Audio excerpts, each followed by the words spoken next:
Yes. The lead Supreme Army sends its regards.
Hello, everyone. I'm the Enforcer, and I'm accompanied by Enforcer Matt.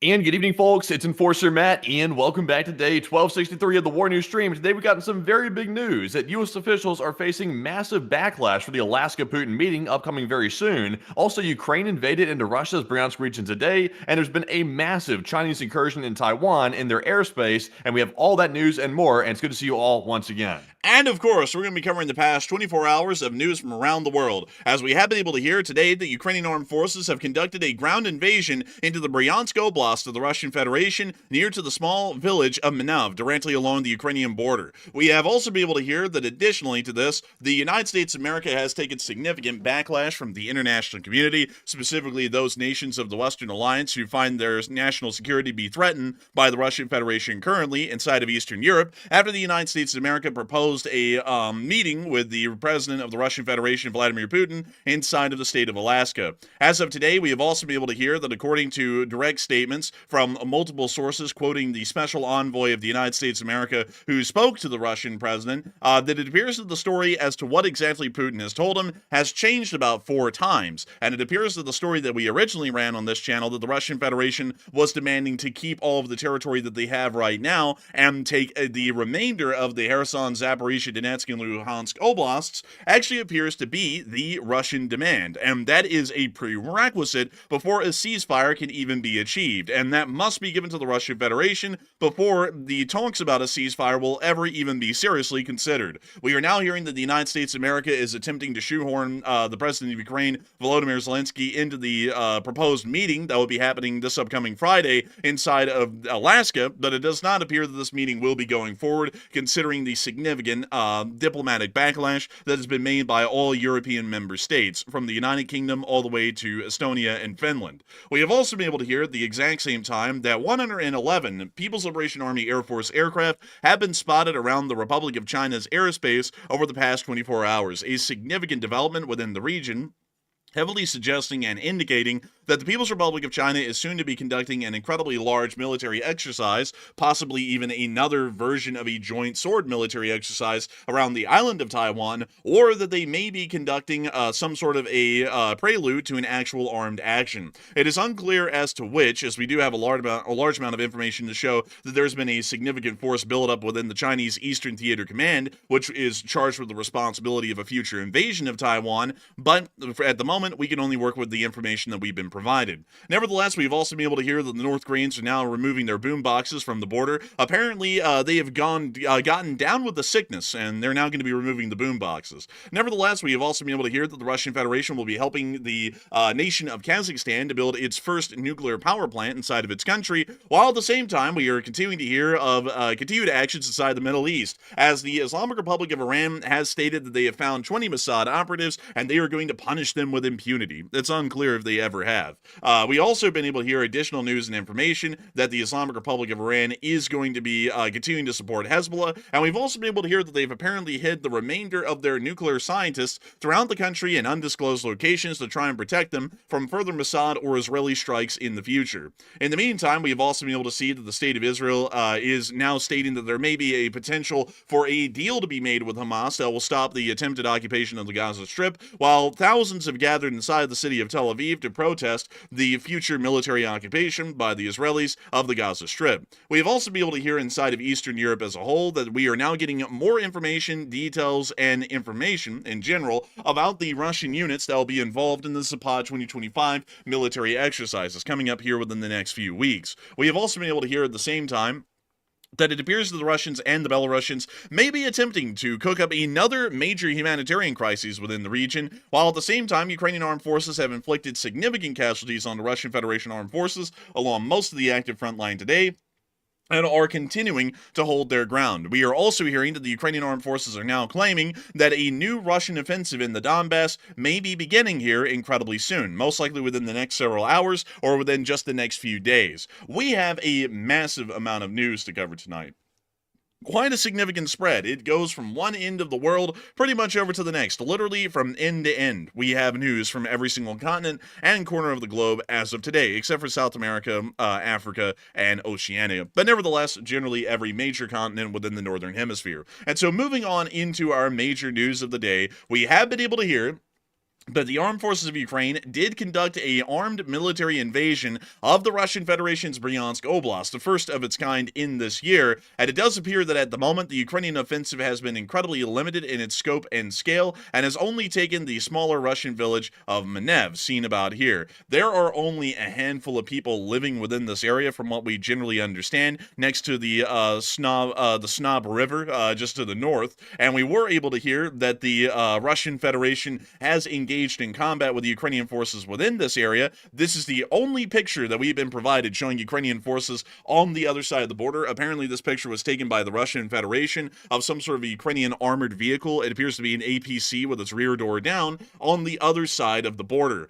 Beyond that, it is a little unclear, at least at the moment, what the Ukrainians are planning on doing, or whether this is going to be a larger ground offensive into the Bryansk Oblast, similar to that of the Kursk offensive that we saw last year. But one thing is incredibly clear coming out of this: the Ukrainian armed forces are still attempting to distract and draw a decent amount of Russian abilities and resources away from the active front lines inside of Ukraine and into the Russian Federation's border oblasts, keeping them tied up there, ready to defend from an incoming Ukrainian offensive, instead of continuing to push the Russian offensives that are happening inside of Donetsk and Luhansk, which the Russian Federation is still pushing forward, even after months of largely a stalemated front line and practically no frontline progress whatsoever. We have also been able to hear outside of this, that the Russian Federation is planning on conducting one of its own major offensives here within the incredibly near future. We have been able to hear that the Ukrainian Armed Forces and the Ukrainian Ministry of Intelligence has warned that in a few hours the Russians are apparently going to be launching another major offensive inside the Donbass region, although we're not incredibly sure the size, scope, scale, or offensive objectives of this offensive. It most likely will be conducted within the next 72 hours instead of the next few hours. Usually when any sort of intelligence forces say that something's happening within the next few hours, generally you can bet your boots it'll happen 72 hours from now. So we are hearing that another major Russian offensive is in the works at the moment, and the Ukrainians have been able to note and detail a great deal of Russian armed force buildups within the area of the Donbass that appear to be showing that the Russian Federation has geared up for a new offensive, probably one of the last ones they'll be able to conduct before it's financially and resource-wise not possible, but still showing us that the Russian Federation is attempting to respond in their own way in the midst of the supposed peace that is supposed to be coming to Ukraine here very soon. It is a little bit clear, at least at the moment, that the Ukrainian armed forces and their mover into the Bryansk Oblast was somewhat smaller, at least according to the information that we have today. And any other additional information that we will be getting about this offensive to show whether it was a smaller one or a larger, wider scale offensive that was supposed to be afflicting the entirety of the Bryansk Oblast is not incredibly clear, at least for the moment. But a lot of people have been talking about the fact that Ukrainian armed forces did cross the Russian border today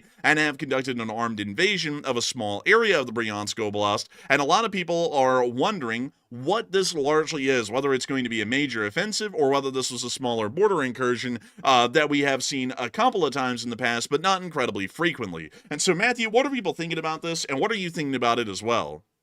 All right. So right now, the news about the Bryansk region invasion by the Ukrainian forces, the news is very scarce about it. But what we know right now is the Russians claim about 15 to 25 Ukrainian men went into Bryansk in this area near this village. They went into the territory to probe it. And then the Russians brought out the heavy equipment and the heavy weaponry and started trying to fight them off back into Ukrainian territory. So for this to be such an allegedly a small group of guys, the Russians brought out the heavy equipment, basically, to try to push them back. So that doesn't really match up, in my opinion. But right now, the details are very scarce and the status is unknown, but it looks like about 44% said it was likely just a probing attack by the Ukrainians, while 35% said it'll probably be a larger operation that we'll hear about very soon, and 12% said I'm 50-50 on this one.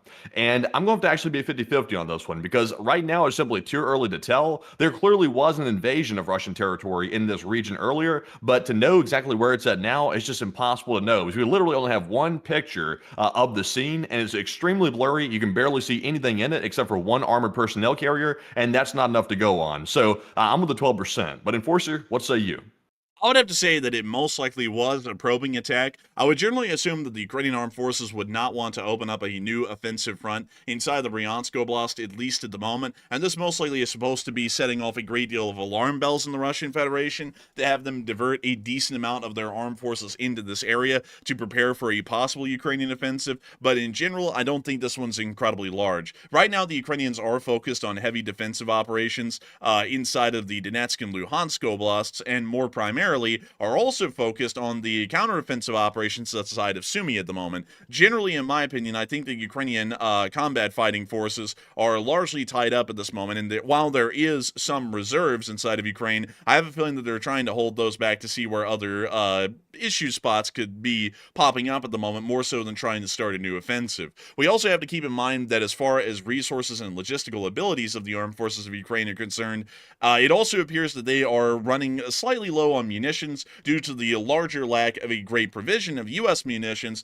that has been seen for the past 6 months or so, and most munitions are now being provided only by the Europeans. This means that in general, for an offensive to be conducted, they would have to be stockpiling critical munitions that are in far shorter supplies now than they ever have been, and that also would cause a offensive effort to be incredibly difficult or even dangerous at this moment because it could start to stretch supply lines or supply stocks far too thin for other critical frontline areas or for other extigent emergencies that may pop up, such as a new Russian offensive. So in my honest opinion, I actually think that this is more so a probing attack than anything. I would have to agree with the 42%, and I think that it's going to be something that is relegated to only a couple of days, and maybe at the longest a week, but it will most likely end by then, and not a large amount of ground will be taken or even held for an incredibly long period of time.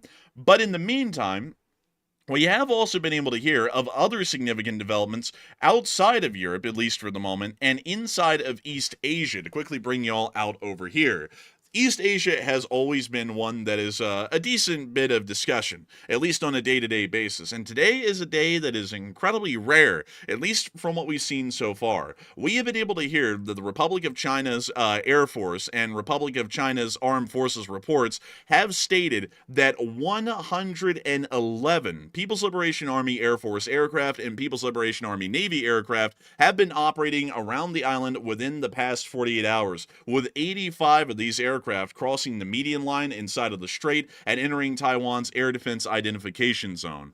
This is a significant amount of aircraft from the People's Republic of China that are currently operating directly around the island of Taiwan, also officially called the Republic of China. This is something that is quite interesting to a degree. The Chinese Air Force is somewhat larger, but it's not incredibly large, and the People's Liberation Army Navy's air arm is still wildly smaller. In total, the Chinese have about 1,100 aircraft at their disposal, and only several hundred of those are combat aircraft. With that in mind, this accounts for just about 9 to 10% of the entire Chinese Air Force, or air forces, being seen around the area of Taiwan over just the past 48 hours alone. This is a significant amount of aircraft that have been present around the Taiwan Strait, and this is also quite alarming. If you look on this map here, Chinese aircraft were spotted to the the northwest and south of the island, meaning that the island was practically encircled in the air by Chinese Air Force aircraft. This is something that's going to become incredibly concerning here in the future, as this also is not apart from what we understand of a larger war game, at least at the moment. It is not a pre-announced joint sword exercise. We saw 2 joint swords conducted last year in 2024. We have seen one conducted a little bit earlier this year, but we have not seen one conducted yet or announced, meaning that this massive air presence is entirely unplanned and largely unscripted by the Chinese government as far as we would be concerned here in the United States or on the island of Taiwan, and just happened to pop up overnight. That is something that is leading us to believe that the Republic of China is starting to try and add a great deal of uncertainty to their low-level coercion efforts and to start to ramp up the tension or pressure on the Western world, including the island of Taiwan, about what future Chinese military intentions could be. This is already following on the fact that the People's Liberation Army conducted a great deal of military exercises inside the Fujian province, which were heavily filmed by the Chinese and displayed, along with a naval exercise that concluded several days ago within the southern Taiwan Strait, and also a large deployment of People's Liberation Army forces inside of the Fujian province of the Eastern Theater Command. All of this happening within about the past 7 to 10 days. This is suggesting to us, at least for the moment, that there may be some greater non-war military activities in the form of low-level coercion that are being conducted by the Chinese right now to put extreme and undue pressure onto the Taiwanese government about their situation and about the fact that the Taiwanese are largely no longer speaking to China about a one country, two systems model and are largely continuing to push forward with the idea that Taiwan is going to operate as an independent state, something that they've been operating as since 1949 when the Democrat, or more so dictatorial, Chinese government of the mainland was exiled to the island of Taiwan and created the Taiwan that we know today. This is something that's been on a lot of people's minds, as this is a huge, massive amount of aircraft. And unfortunately, we don't have these specific types of aircraft. I did try and read the report a little while ago to see what they stated were involved, but they were able to say that there were 11 sorties of fighters, 11 sorties of fighter bomber support aircraft and drones, and then 32 sorties of fighters, bombers, and support aircraft in different time blocks throughout the day. Unfortunately, they don't break down the exact types and variants of aircraft, which is a somewhat important thing, at least with analyzing what this is or what this is going to end up becoming, because China has a decent amount of aircraft. And let me see if I can show you all the active types of aircraft that they have in their Air Force right now. So let's see here. Let me go to PLAAF equipment. Let me go to that really quickly. And let me go and show you all the aircraft that they have. So these are all of the aircraft that they have at their disposal at the moment. And we do understand that they have a wide variety of Chengdu J-10s. They have a great deal of Chengdu J-20s. They have J-8s. They have J-11s. They have J-16s. J-11s and J-16s are practically the same thing. They have J-35s. These are brand new. They also have some Su-27s, some Su-30s, some Su-35s, some Xi'an H-6 strategic bombers, and some Xi'an JH-7s, frontline bombers, or more so tactical bombers. They also have some AWACS aircraft as well at their disposal, along with electronic warfare aircraft, reconnaissance aircraft, maritime patrol aircraft, in-air refueling tankers, transport aircraft, helicopters, and training aircraft. We do not know which ones were present. They did say that there was fighters and fighter bombers. Considering that the Xi'an H-7 is the only fighter bomber that the People's Liberation Army Air Force has, that narrows that down a little bit as to what aircraft was present in the strait. But as far as strategic bombers and fighter aircraft, we really do not know exactly what specific numbers of which types were seen, where they were flying, and what they were doing, or if there was any sort of observable ordnance on board that was visually identified by Taiwanese air defense forces. All of this is a little unknown at the moment, and it leads a lot up to question as to exactly what the Chinese were trying to convey with the threat of the 111 aircraft that were generally spotted around their airspace over the course of the day. But Matthew, what are people thinking about this, and what are you thinking about it as well? All right, so today's events are very notable because, of course, this was the largest Chinese airspace incursion in Taiwan in about a year or so. And what do you believe is the reason? Is there anything behind the timing, or is it unusual whatsoever? So it looks like the poll is almost evenly split across the board. About 37% said China is only trying to intimidate Taiwan, while 34% said China is finalizing invasion plans, and this is their newest attempt, and 24% said it seems like a probing attempt to test the response. And I would say I'm leaning toward the idea that this might be a probing attempt because usually when these larger airspace incursions take place, it pushes the West to give a public response to where they stand on the issue with Taiwan. At least in the past, that's how it's worked. But of course, China's always trying to intimidate the Taiwanese. There's always a psychological aspect to this. And of course, there is an element and an edge to this operation today to, of course, make the Taiwanese very concerned about the upcoming invasion. But I think they're trying to push the West to say where they truly stand on the issue, and it's probably a probing attempt to see their defenses and also the diplomatic response as well. So I'm actually with the 24%. But Enforcer, what say you? I would generally have to say that, in my opinion, I believe that I would be with the 37% that the Chinese are trying to intimidate, but also I would have to say it's kind of a mix of the 37 and 34%, because while it's an attempt to intimidate the Taiwanese, this also could serve a dual purpose in that they're trying to finalize their airstrike campaigns or planning and try and see how they'll be able to position their forces accurately in real time to be able to prepare for such an attack. It is incredibly clear that in the opening modern age of warfare, a decent amount of an attack is going to be consisting of conventional cruise missile strikes and precision strikes fired from the People's Liberation Army rocket forces, as well as the People's Liberation Army Air Force, though we also understand that there's going to be a large drone element most likely involved as well, as the Islamic Republic of Iran, Armenia, Azerbaijan, the Russian Federation, and Ukraine have all shown that a great deal of kamikaze drones can overwhelm a nation's defenses or air defenses and start to cause significant damage, especially if a country was not able to prepare for such an event. With that in mind, we could be seeing that the People's Liberation Army Air Force is already trying to set up the air attack side from the skies around Taiwan, and to be able to see what exactly they will need to do to be able to create a operational air perimeter or an air defense perimeter around Taiwan to be able to screen for the Navy, which would be filling into the Taiwan Strait and also blockading the island of Taiwan, and also be able to conduct their own precision strikes against key Taiwanese military and infrastructure sites with cruise and ballistic missiles that could be launched by air from these aircraft. All of those things could be something that the People's Republic of China is working towards with this action, and of course we also have to keep in mind that this puts a great deal of pressure on the Taiwanese. The larger part of the immediate action is largely psychological warfare in operation. This is a fairly expensive thing to put this many aircraft up in the sky at a singular time, and to also try and be able to coordinate them all. So it's a fairly laborious effort to be able to do this, even if it was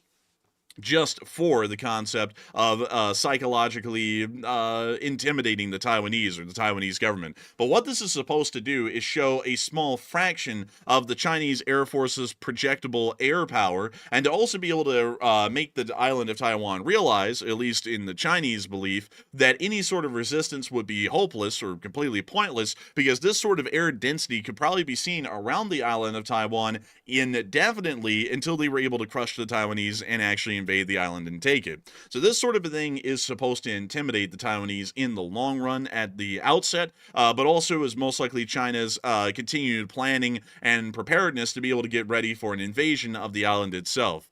We do know that the Taiwanese are ready for most conventional strikes conducted by cruise and ballistic missiles, but we're not entirely sure if the Taiwanese are ready to conduct anti-drone defenses. We have not heard about the Taiwanese government being provided or purchasing any new electronic warfare components, or for that matter, trying to flesh out their air defense forces to be largely machine gun based, a lot like the machine gun technicals of Ukraine that use an advanced system of microphones and sensors across their country to be able to pick up incoming kamikaze drones, find them, and shoot them down with incredibly cheap 50 caliber machine gun fire. That is something that we do not know the Taiwanese have started to develop at this point, meaning that could be a significant weak point, and while the People's Liberation Army Air Force, and the Navy, and the rocket forces would still be conducting their cruise and ballistic missile launches against the island of Taiwan, the actual drone attacks could make it through in incredibly large numbers and end up becoming devastating to Taiwanese civilian and military infrastructure, key targets and locations throughout the country,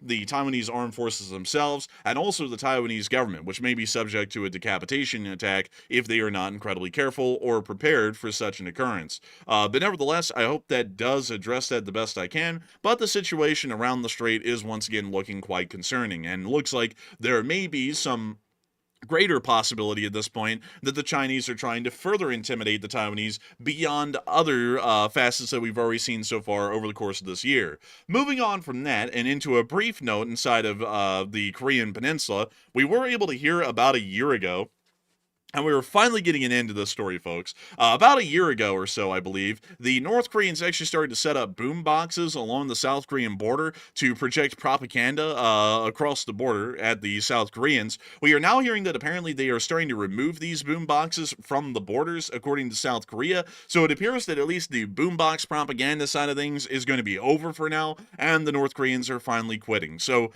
damn. That's terrible for the North Koreans. That was their only taste of beautiful Katy Perry music and pop culture music that they ever had in their whole life. Man, dude, every day at the Korean border, you just sit here and hear the birds chirping, and then you hear, "Hey, I just met you, so this is crazy." It's like, bro, it's like, I tell you what, I wonder how they like that. It's not that we get obvious feedback from them, because they live in a country that doesn't let them give feedback. But I wonder what they thought about all that stuff. I wonder. Man, I wonder what they thought of Gangnam Style, and also I wonder what they thought of. I wonder what the South Koreans thought of the K-pop bands. You know, I'm very interested about all that. I bet you that they were very thrilled about that whole deal. But beyond that, moving on out of the Korean Peninsula and generally out of East Asia, we are keeping an eye on the situation with Taiwan and China. It's a fairly significant development to see this number of aircraft present in the strait today.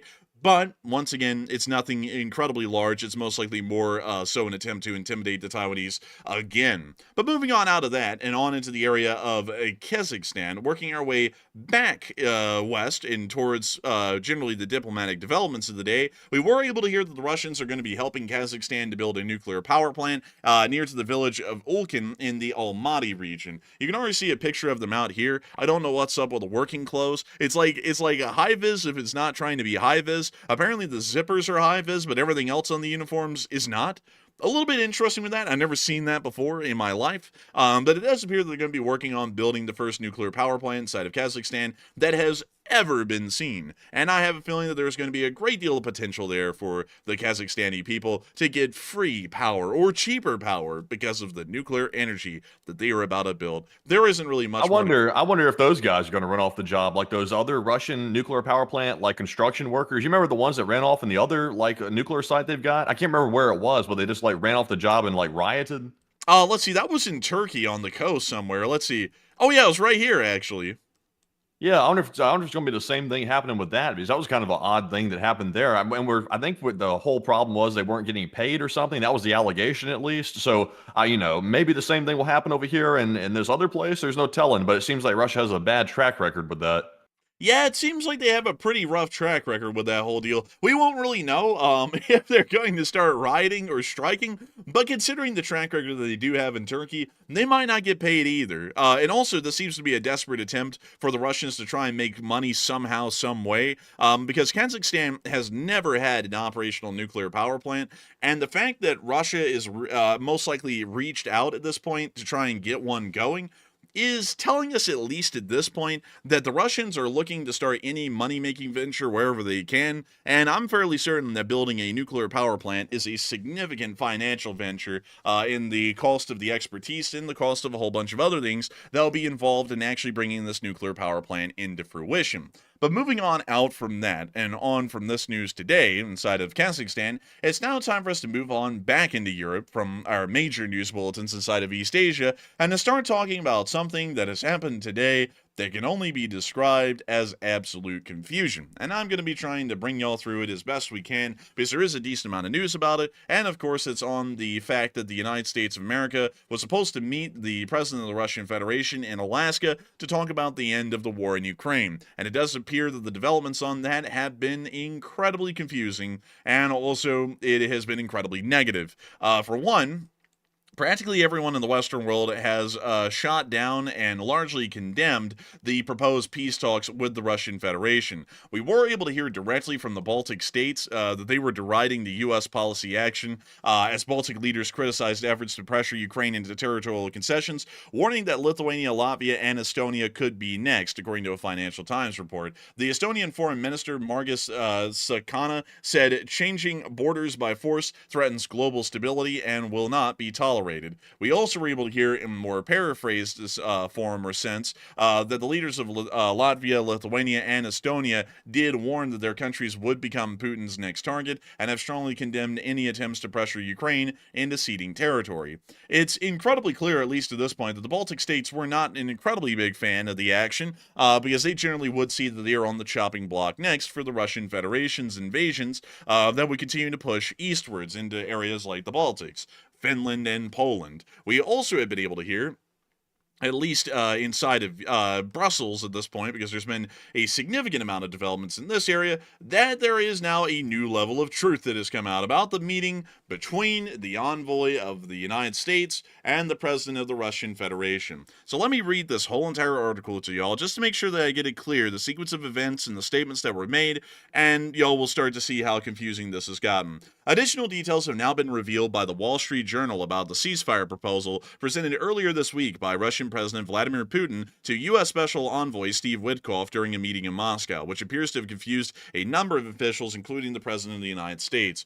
During a call with the Ukrainian President Zelensky and European leaders on Wednesday after the meeting in Moscow, the President suggested that Russia would be ready to withdraw from the southern regions of Zaporizhia and Kherson in exchange for full control of Donetsk. However, Witkoff walked back that claim the next day in a call with the senior European officials, suggesting that Russia would both withdraw and freeze the front line. On Friday, European officials demanded a third call with Witkoff to clarify the growing confusion about what Putin actually proposed. In that call, Witkoff clearly stated that the only offer on the table was for Ukraine to withdraw unilaterally from Donetsk in exchange for a ceasefire with Ukraine. Once Putin's true plan became apparent, it was immediately rejected by both Europe and Ukraine. European officials and Ukraine have since responded to Russia's ceasefire plan with a counter-proposal that they must serve as a framework for talks next week in Alaska between the U.S. president and the Russian president. The European plan rejected the Russian proposal to trade Ukrainian-held parts of the Bryansk Oblast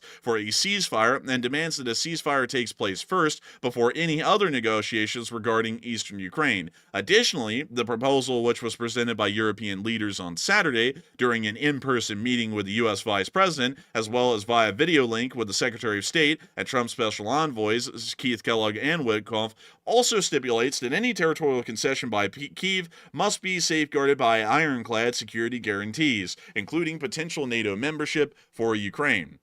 As y'all can see, the story changed about 3 times between Wednesday and today, to the point that nobody actually knows what Putin even said at this point. That is something that you generally want to make sure that you're quite clear on, And just to make it somewhat clear, as far as U.S. diplomats are concerned, they are supposed to be representing the United States of America, which means that it's incredibly important that they listen and understand what the other people from other countries are saying that they are willing to accept or that their terms are, because that is the most important thing that they are being sent to do. Not only to represent what America finds acceptable and unacceptable, but to also listen to what the other side is saying that they will accept or not accept. The fact that we don't even really know what the Russian Federation even said to the special envoy is a bit of a serious issue, because it means that the meeting that happened with Putin meant nothing, because we have no clue what he even actually said. The envoy can't even repeat what the president of the Russian Federation actually said to him. And the story has now changed 3 times since then, especially every single time that's been conveyed to the European Union. And it appears that the story may have also changed every single time it was relayed to the President of the United States, because we've heard quite literally no comment over the course of the day on anything, any development whatsoever with the Russian Federation and the United States in terms of the peace talks that are going to be coming up in Alaska, except for the fact of this. We are apparently now considering to invite the president of Ukraine to the talks that will be happening in Alaska this upcoming Friday. That is the only development that has now happened, is that we're going to see about possibly sandwiching in Zelensky, although he was generally not planned to be there,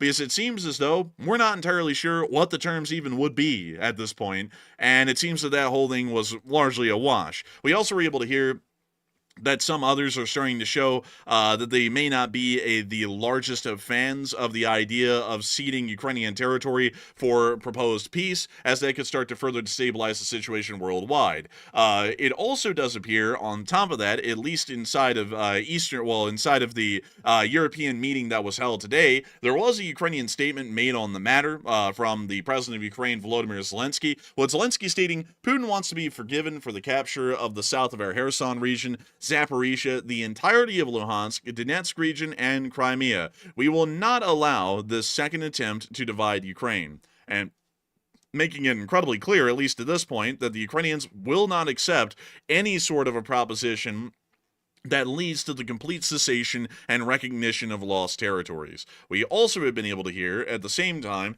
that the Europeans and the Ukrainians have proposed a peace deal that requires a ceasefire before any other steps, meaning an unconditional ceasefire with no preconditions. This is not an incredibly difficult thing to ask. Really quickly to lay this out, here's why. An unconditional ceasefire with no preconditions means that both sides stop shooting each other without having to give something to one side or the other. This means that the war stops where it's at right now. The front lines do not change. Nothing else is recognized. Nothing is given to either side. The shooting stops and negotiations can begin. This is an incredibly reasonable request, as this generally is how every single peace talk is conducted. For example, in World War I, on the 11th of November of 1918, the Germans signed an armistice with the Allies. That is what created the ceasefire that began on the 11th of November. The Treaty of Versailles was the actual peace treaty that was signed with the Imperial Germans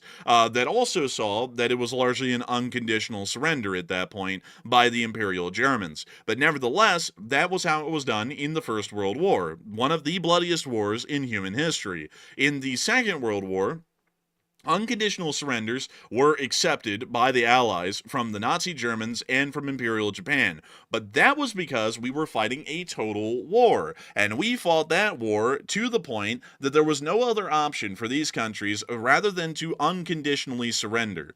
That meant that we beat their hinds badly enough that there was no attempt for them to be able to try and just ceasefire their way out and peace treaty out and attempt to survive. We were going for the complete dismantlement of Adolf Hitler's Nazi government, and we were also going for the complete dismantlement of the Empire of Japan and a military occupation of the mainlands of the islands of Japan. That is what the United States of America and the Allies were shooting for at the end of that war, and that is why those sorts of preconditions to end the war were accepted. We had beat them so badly, they had no other choice. So in between the two options, the First World War option of a ceasefire before the peace treaty is actually completely laid out and accepted, or the idea of an unconditional surrender, the Russians are still largely pushing at this point for unconditional surrender. We have to meet their terms to be able to stop the fighting. That's what they're saying. They're not saying that we will stop the fighting and then figure out what in the world we're going to do from there. They are saying, give us what we want, and then we might stop the fighting. And even then, we're not entirely sure that we want to stop the fighting. That's what the Russians are saying. That is completely unacceptable by every diplomatic standard. The Ukrainians are in good fighting condition. They are not close to capitulating, and so Russian demands such as these are absolutely absurd. And also, the West is nowhere close to capitulating as a whole either. We also have been able to hear at the same time that the Ukrainians are going to start beginning their ascension into the European Union, as Ukraine has fulfilled all European Union integration commitments and is ready to open the first negotiation cluster, Zelensky said after his talks with the Spanish Prime Minister today. So it does appear that the Ukrainians are going to start their attempt at the ascension into NATO. But it does appear that at least for now, there are generally some issues that have been ironed out, at least in some way, positive or negative, that are starting to make it a little bit more clear, at least at the moment right now, that the Russian proposition for peace, or largely the American understanding of what the Russians were wanting, was completely misunderstood. And also another thing that I have to say about that is that that's a little funny, because we did talk several days ago, as a matter of fact, about what the special envoy had heard and what he had relayed to the West, and then we also said that that's not the case, like seen here. The Russian Federation would be demanding for the front lines to be frozen inside of Kherson and Zaporizhia, and they would not be giving those back, and they would also be planning on asking for the remainder of these oblasts once the actual peace talks began, and that ended up being entirely true. And we said it was true because, again, loads of people were saying, "Oh, the enforcers, you don't know what you're talking about. That can't be true because the special envoy said that the Russians said this." And I said, that is completely untrue, and it doesn't matter what the special envoy said, because the Russians have made these demands, the ones that we said they were making today, that are now clear that they made, at Istanbul 3 times, and they made them to the United States every single time we've talked to them before this, so it would be completely asinine to believe that their talking points have changed. It would be logical to assume that the talking points were the same, and the special envoy didn't really remember exactly what the Russians told him, which seems to be a bit of a failure, considering that's one of the main things you're supposed to do as a special envoy. Nevertheless, it does appear that a lot of people are talking about this particular situation, and Matthew, what are people thinking about it, and what are you thinking about it as well? All right, so this is a very, very spicy topic. It's got a lot of people up in arms right now about this whole situation between the United States and Putin over these Ukrainian land surrender claims. And apparently, the real story is, for the too long didn't read type of people, is Putin demanded that Ukraine surrender land merely to start negotiations, not to end the war and let that be the end of it. This is just simply to start talking. So obviously, that's a joke. But what are your thoughts about that? So about 59% said that's expected. I knew it was going to happen, while 20% said at this point it's pure chaos. I'm not sure what to think. And 17% said that's wild, totally shocking. And that first option there was not sarcasm. That was a real option. And only about 17% said that. I would say, honestly, at this point, it's pure chaos. The only thing that we can gather from all this is Putin has not changed his position basically whatsoever. And anything that's been said to the contrary to that is pretty much misunderstanding what Putin meant in the first place, or maybe wishful thinking. I'm not sure which one it really is. But whatever the case is, I'm very glad to see the European and Ukrainian backlash to this, because Europe was not happy about this whatsoever. They rejected it outright and condemned it. And also the Baltic states condemned it as well and said that we're going to be next on the chopping block if we don't say something about this. So I would say we're just going to wait and see how this plays out, because right now it's just honestly, it's a clown show, not trying to point fingers at individual people, but overall as an entire situation, just a complete clown show. So I think the Alaska Putin meeting is still going to happen. Now, if Zelensky shows up to that meeting, that might cause some fireworks to go off. I'm not sure if that's going to be accepted well by Putin or not. So I'm not really sure if Zelensky's going to show up or not. But right now it's a bit up in the air. So I'm going to be with the 20%. But Enforcer, what say you? I would have to say that generally, I would say that this was expected. I would have to go with the 59% because this is actually exactly what I said last night on air when a lot of people were saying, oh, no, that's not the case. The special envoy said something else. Generally, we know that Russian negotiating positions have not changed over the past 6 months, so it would be incredibly rare. It would be a first time if the negotiating point actually changed, and it didn't. It was the exact same one that we have heard for about a half year now. And so it was a pretty safe bet to say that this is the same thing. And this is something that I have to say, folks, is a little bit annoying on a mechanical side of things as far as it is concerned. We do not even know what Putin said right now. At all. We have no clue. Because the only person who knows what he said and is relaying that information has no clue what he heard. Because he's told 3 different stories now. So, with that in mind, there's a little bit of a problem here. The talks in Alaska should not go forward because we don't even know what the hell Putin's even coming in with. It could be the fact that the Russians actually demanded for the complete unconditional surrender of the United States, and he's going to show up and then ask for that in Alaska, and we had no clue because the special envoy just forgot to mention that. We don't even know. Like that's largely the thing. That's being sarcastic to say that the Russians would ask for that, but we have no clue what the Russians are even going to say. We could actually hear that it is exactly what was laid out yesterday. Not only a freezing of the front lines where they are right now and a recognition of that territory, but the Russians could be demanding for the remainder of Kherson, Zaporizhia, and Donetsk in its entirety when they arrive in Alaska, and we don't know, because the special envoy can't remember, what in the world they said. And that is a very big issue. At this point, I would have to say that the talks in Alaska should be entirely canceled. They shouldn't have even really been proposed in the first place. And I'd also have to say that the next smart move to be, considering that the special envoy seems to have reached the end of his usable service to the Republic, that he should be dismissed and that he should be replaced with a different special envoy like Keith Kellogg, who is currently also a special envoy of the United States. The Russians protest Keith Kellogg greatly, but that's generally because Keith Kellogg actually knows what's up to some extent and has dealt with the Russians in the past before and already knows that the Russians are not really a nation to be trusted much at all in any kind of peace negotiations, and to know that the Russian Federation will most likely try and run circles around you, which it appears that they've already done with the current special envoy speaking to the Russians. So I would have to say that this was generally expected, but at the same time, I'd also have to add in that if we could not trust a special envoy to remember what he said in perfect detail and then relay that to our European allies and to the US government, that is a critical failure. We don't even not even getting beyond that to everything else about the rest of this, we don't even know what the hell Putin said. We have no clue. We've heard 3 different stories at this point. We're not sure which one of these 3 is actually true right now. There may even be a different variant of the story that is actually true that we've not even been told yet by the special envoy. We just don't know. We have no clue. And that is an important thing that has to be dealt with first before everything else, is that was the job. Like, this is as far as we're working with right here, step 1 was special envoy goes to talk to Putin, and they talk about the U.S. position on this matter, and the Russians relay their position on the matter, and then he comes back and tells us what that is. That was step 1, and so far, step 1 failed. We don't know anything. Like, we can't move forward beyond this point, because we don't even know what the Russians said to fulfill the points of step 1 and to move on to step 2. So that's largely my issue at this point. We can't even talk to the Russians. We have to send another guy over there to Russia at this point to listen to what the hell Putin said, and then to come back and relay it to everyone else.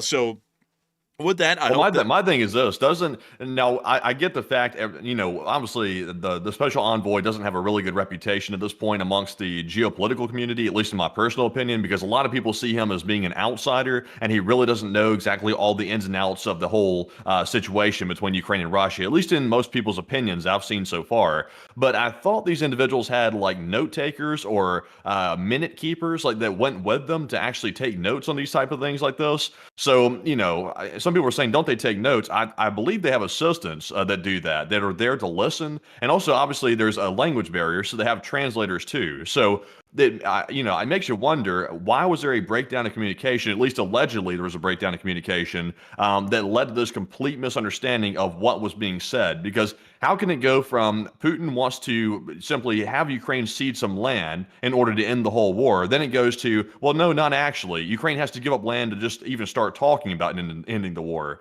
It's like that's what Putin's been saying the whole time. He's been saying that whole argument the entire time. It's like nothing's changed. It's literally the exact same thing.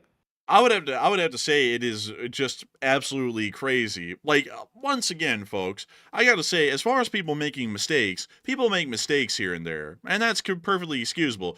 But the problem is, at least from what I've seen, is that this current special envoy, the one that dealt with the Russians, has been making mistakes everywhere from what we can tell. There generally hasn't been a moment where there hasn't been some sort of a critical error or a mistake on his end. It's like a traveling mistake at this point. And this is something that we can no longer tolerate. This is our point of contact and largely communication link with anyone we're having an issue with in the world right now. Keith Kellogg is the only other one, and they're hardly sending Keith Kellogg around to do anything because Keith Kellogg is not liked by the Russians because the Russians know that he's a little too smart for their own good, and he would see through the Russian BS for the large part. The Russians made a specific demand. I'm not even kidding at this, folks. They made a specific demand when the President of the United States first opened up attempted dialogue with the Russians that Keith Kellogg will never be involved and would be forbidden from involvement because they didn't like him. And that's because Keith Kellogg said that the Russians weren't to be trusted. And he was damn well right in saying that. This other fellow, on the other hand, will go to Iran. He'll just listen to whatever the Iranians tell him, and he'll take it at face value, not even really considering that they might be just, misleading him, possibly, or the Russians, for that matter. You'll listen to them. He won't even remember what the hell they told him to recount it correctly for everyone else later. That's an issue. That's a pretty big issue right there, because he's the first guy that talks to these people. He's the beginning of he's the foundation for the large part that we build the diplomatic step ladder on top of. And if we can't even have a proper foundation to this, we're not going to be able to make it much farther with the Russians at all. So I would have to say that we need to find another special envoy, considering the Russians will not accept Keith Kellogg, although I think he'd be a great special envoy to take over at this point. We need to find someone else at this point that will be able to do this effectively and remember what the hell the Russians told them and be able to recount it correctly. But nevertheless, a lot of people are also talking about the fact that there has been a widespread international backlash and national backlash to the possible President and Putin meeting inside of Alaska. And what are you thinking about that, Matthew? And what is everyone else thinking about that? All right. So that is the absolutely, I would say, the brilliant thing that we saw today is the backlash to this plan to give away Ukrainian territory has been widespread. The EU was not happy about it. The Baltic states were not happy. Obviously, Ukraine was not happy about it.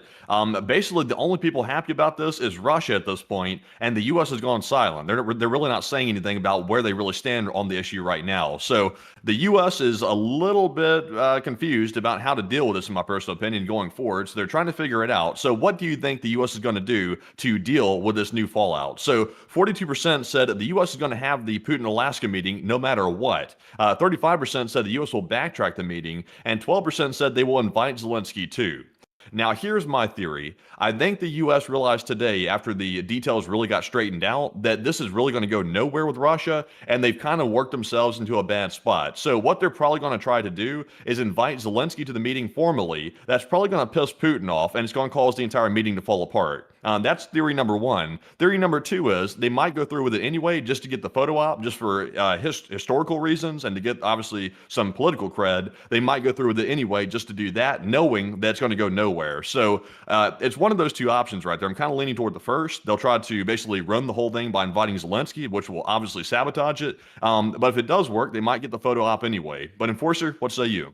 I would have to say that, in my opinion, I would have to be with the 11%. I'm fairly unsure and undecided on this. It could go either way. And once again, trying to analyze any actions by the Office of the President of the United States is pretty tough because they usually are, they just whatever the hell they are, they just end up that way. And there's really not a lot of lot of reasoning or sense behind it. It just happens. So I would have to be with the 11%. I'm generally unsure and undecided on that. But one thing also really quickly, look, okay, I made sure to cover those. I had to make sure that I covered those somewhat well. So moving on from that and on into the Russian Federation really quickly to speak about, what we hear from there. We also were able to hear that the Institute for the Study of War, which is a pretty significant think tank, at least out there in the world at the moment, also has made it clear that nobody knows what the hell the Russians told the special envoy at this point, and is completely confused. So we have no clue. So we're working completely blind at this point to get to the meeting inside of Alaska. We don't even know what the Russian demands actually were, in particular,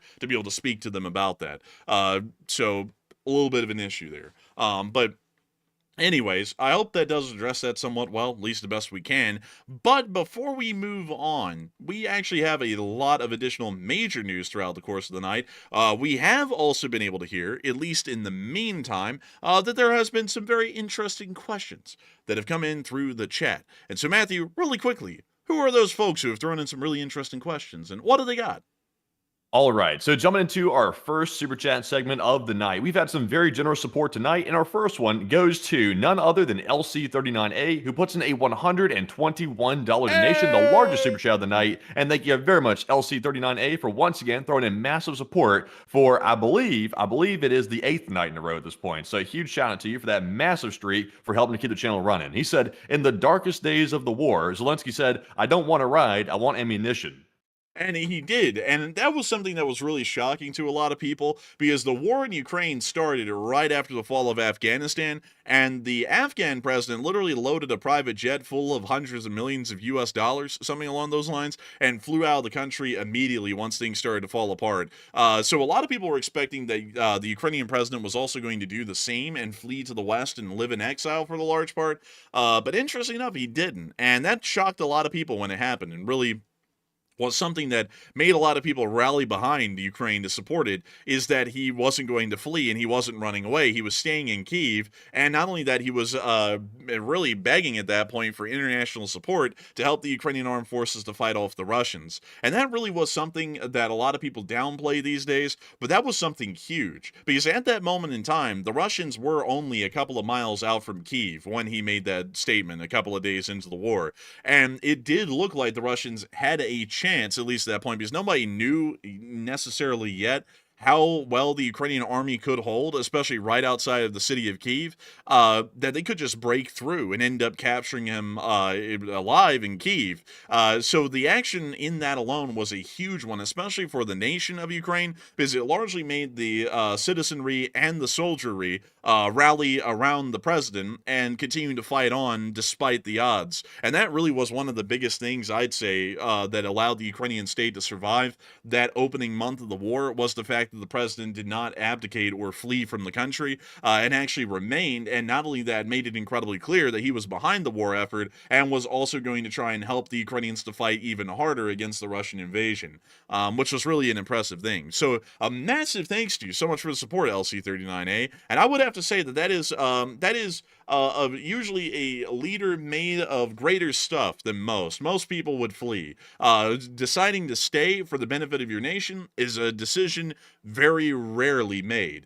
So a huge thanks to you so much once again for the support and helping this channel to keep on running, and I hope that does address that well. And with that, it is time for us to move on into the next one. All right. Also, by the way, I got to point this out. I don't know why occasionally we get a bot in here that will come in and say, "Oh, Zelensky stayed, but he got rich off the war." Now, I don't know if a lot of people know this, but Zelensky was already very wealthy before the war even started. He had had success, a very big success in the acting world, and also he had a production company too. So he was already well off. Like, he had no reason to necessarily go become the president unless he just wanted to serve his country. He had no reason to go enrich himself, because he was already enriched pretty well to the max. So, I don't understand that. It's a lame propaganda line right there. But jumping onto our next super chat. Also, I like that one because it's like, it completely excuses the fact, like let's say it's true that Zelensky is somehow running the pockets of Ukraine in the middle of the war. What if that was true? That's completely forgetting the fact that Putin's been running the pockets of Russia for 20 years and has about something like a supposed $200 billion net worth. So it's like, so in between the two sides, it's like there isn't really a difference at that point, because even if Zelensky was a crook, Putin's been a mega crook for 20 years. And not only that, he's the leader of an enemy state to the country. So it's like, why in the world, like, I don't really get that whole deal with that.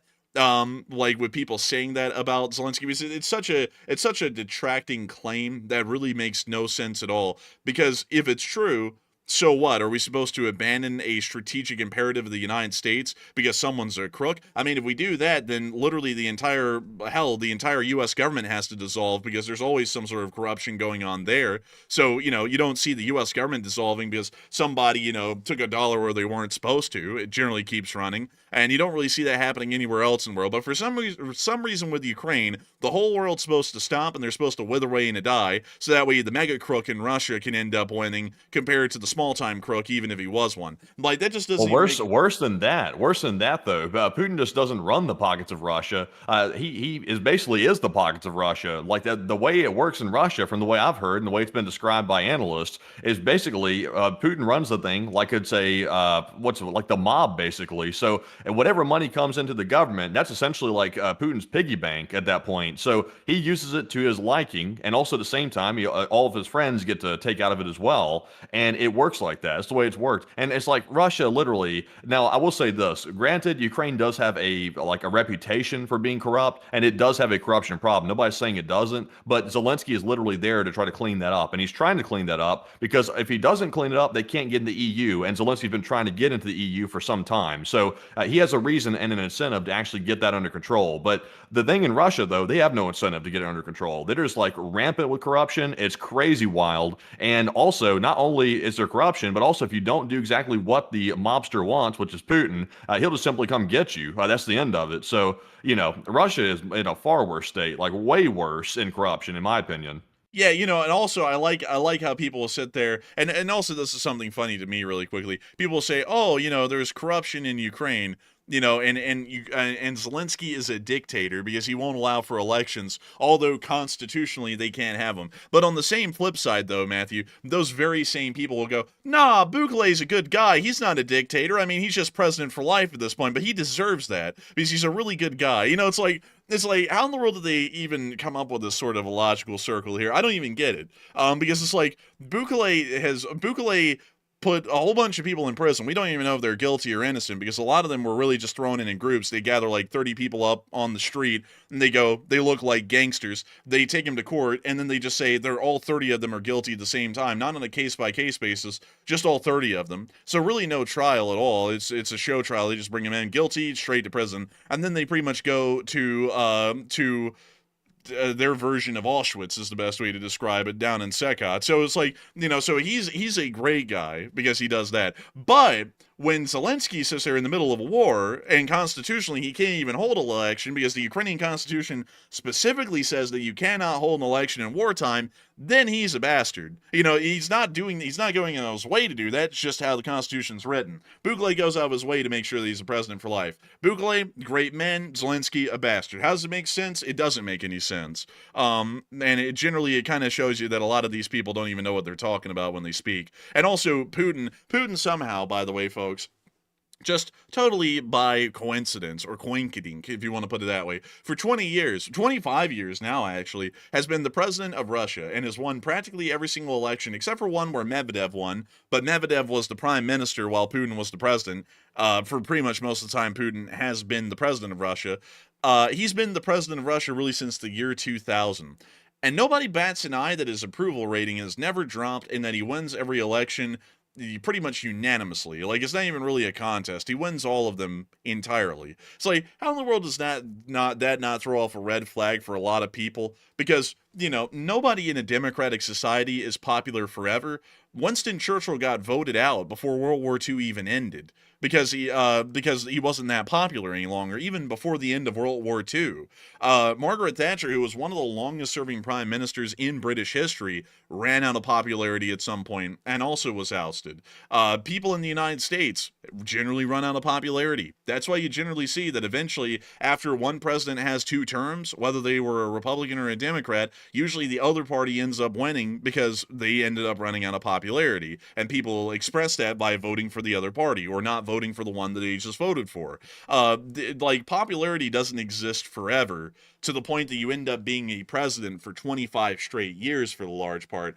Yet, nevertheless, You know what makes you a popular politician in Russia? You know what really does it? what? When you go to your polling center in Russia and you're like, oh, let's go vote. It's voting time in Russia. Yay, democracy. You go down to the voting booth, and then you realize, hey, there's an armed guard standing next to my polling booth, and they're like, hello, comrade. Feel free to vote how you wish. And they like push the ballot to you, and they stare at you while they're holding like an AK-47, and they're like, oh, okay. Let's see who's at the top of the ballot. And it says Vladimir Putin, Vladimir Putin, Vladimir Putin, and then it shows the other candidate at the very bottom, the token candidate that doesn't matter whatsoever. It's like, who do you think you're going to pick? Are you going to pick the candidate who's not in office, who doesn't run the mob, or are you going to pick the mobster with the guy standing there with an AK-47 in his hand? I think you're going to probably pick the mobster. Yeah, it's like that's how it works in Russia. And then they go, oh, it's a democratic election. It's like, no, it's not, because you clearly be unpopular at some point. It's absolutely wrong. Like it's just messed up. But anyways, I'd have to say that it is something. It is something else with how people do the logic on this. And look, here comes people defending Bukele. Look, folks, I'm just gonna be straight up.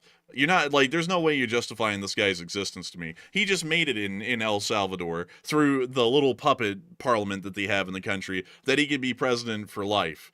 No Democratic leader ever does that. Did George Washington do that? No, he quit after 2 terms. Voluntarily, mind you. There was no amendment on the book to the U.S. Constitution at that time to say a president could only serve 2 terms. He laid out that tradition that was upheld by everyone up until FDR. And then it was made an amendment after FDR died to make sure that no one else could do that again.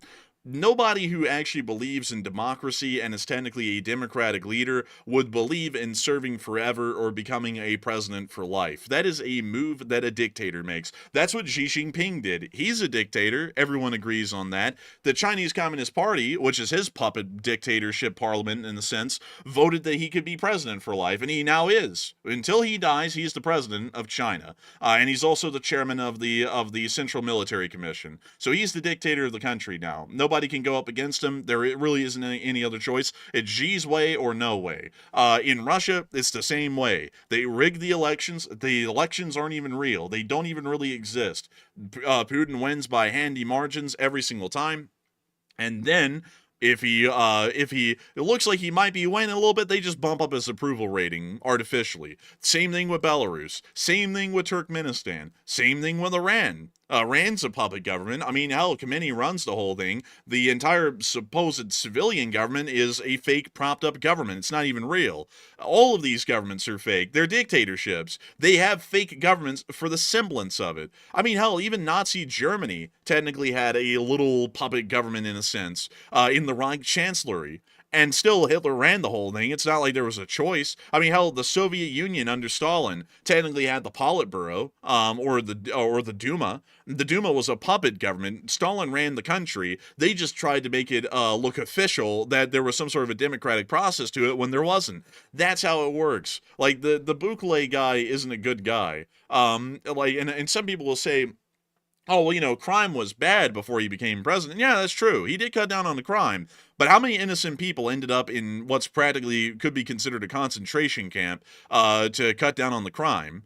That's generally something that you want to be a little bit careful about there supporting, because if you're into the idea of putting possibly innocent people into prison for life to be able to cut down on an issue, that generally is something that is very akin to a dictatorship in a sense. That's like saying, man, like in Nazi Germany, for example, oh man, this is exactly what Hitler said. Oh, our country is rampant with all kinds of issues. The economy's bad. There's degeneracy everywhere. I know. Let's pin it all on the Jews. Whether anyone was involved in it or not, we'll throw them all in the camps. Same theory. It was a dictatorship and absolutely irreprehensible. Same thing in El Salvador. Like, exact same thing. Yeah, cut down on crime, sure. But what was the cost of cutting down on crime? Pretty much the complete stripping of any kind of civil rights or liberties inside of El Salvador whatsoever. And I would bet you, folks, I could prove you right on on that. If I got a ticket to fly down to El Salvador right now and I landed, if they know exactly what I said here on air, I would be arrested for quote-unquote terrorism. I'm sure I would be. And then I'd also be thrown in the little camp that they have down there along with everyone else. That's why I'll never fly to that crap of a country, because it runs that way. Like, it's not something that you would want to be around. But anyways, I hope that does address that well for some of the detractors. I'm sorry, folks. I don't sit there and put on rose-tinted glasses. A dictatorship's a dictatorship. A democratic society, a true democratic society, is the only one I'm willing to accept. Any other form of extremism, whether it's communism or fascism, and it takes the guise of a dictatorship, not really a big fan, and you're not going to be selling me on that one. So with that, we are on to the next one. All right, so moving on to our next one here. This one goes to Glock, who's there, LSA, another channel legend, and thank you very much, Mr. Glock, for that $50 support and also helping to keep the channel running. And he said, where is Sam Elliott and Rodney Dangerfield, and could Ukraine send a vessel to St. Petersburg with a swarm of drones on board and LSA? And I'd have to say Sam Elliott and Rodney Dangerfield have taken a bit of a vacation, because primarily, oh man, I'm telling you, no one gets any respect around here. Oh man, I do the voice and people run away. Oh man, they run away in droves. But let me see. Let me try and do the other one. It's hard to do it because once you stop doing them for a while, it's really hard to start them back up. But let's see. Have you ever wanted to have the delicious flavor of a dictatorship shoved down your throat? Well, make sure to vote for someone for president for life. That is a way to lose every single democratic right or privilege you've ever had, is if someone has to serve their entire life as the president and they can't be removed. Vote dictatorship today. Maybe that's a good one. But beyond that, I do thank you so much for the support and helping this channel to keep on running. Glock, who's there. And also, that's an idea. You could do that, sending a drone, a drone vessel somewhere, and then just depositing a bunch of drones in a single spot. That's certainly something that you could definitely try to do. But, alas, we would have to see if that's possible, getting a boat that close. And also, that could insinuate a whole bunch of other countries, because a vessel always has to be flagged, which means that if they flag it under another country that's not involved, that could create a major diplomatic situation with that.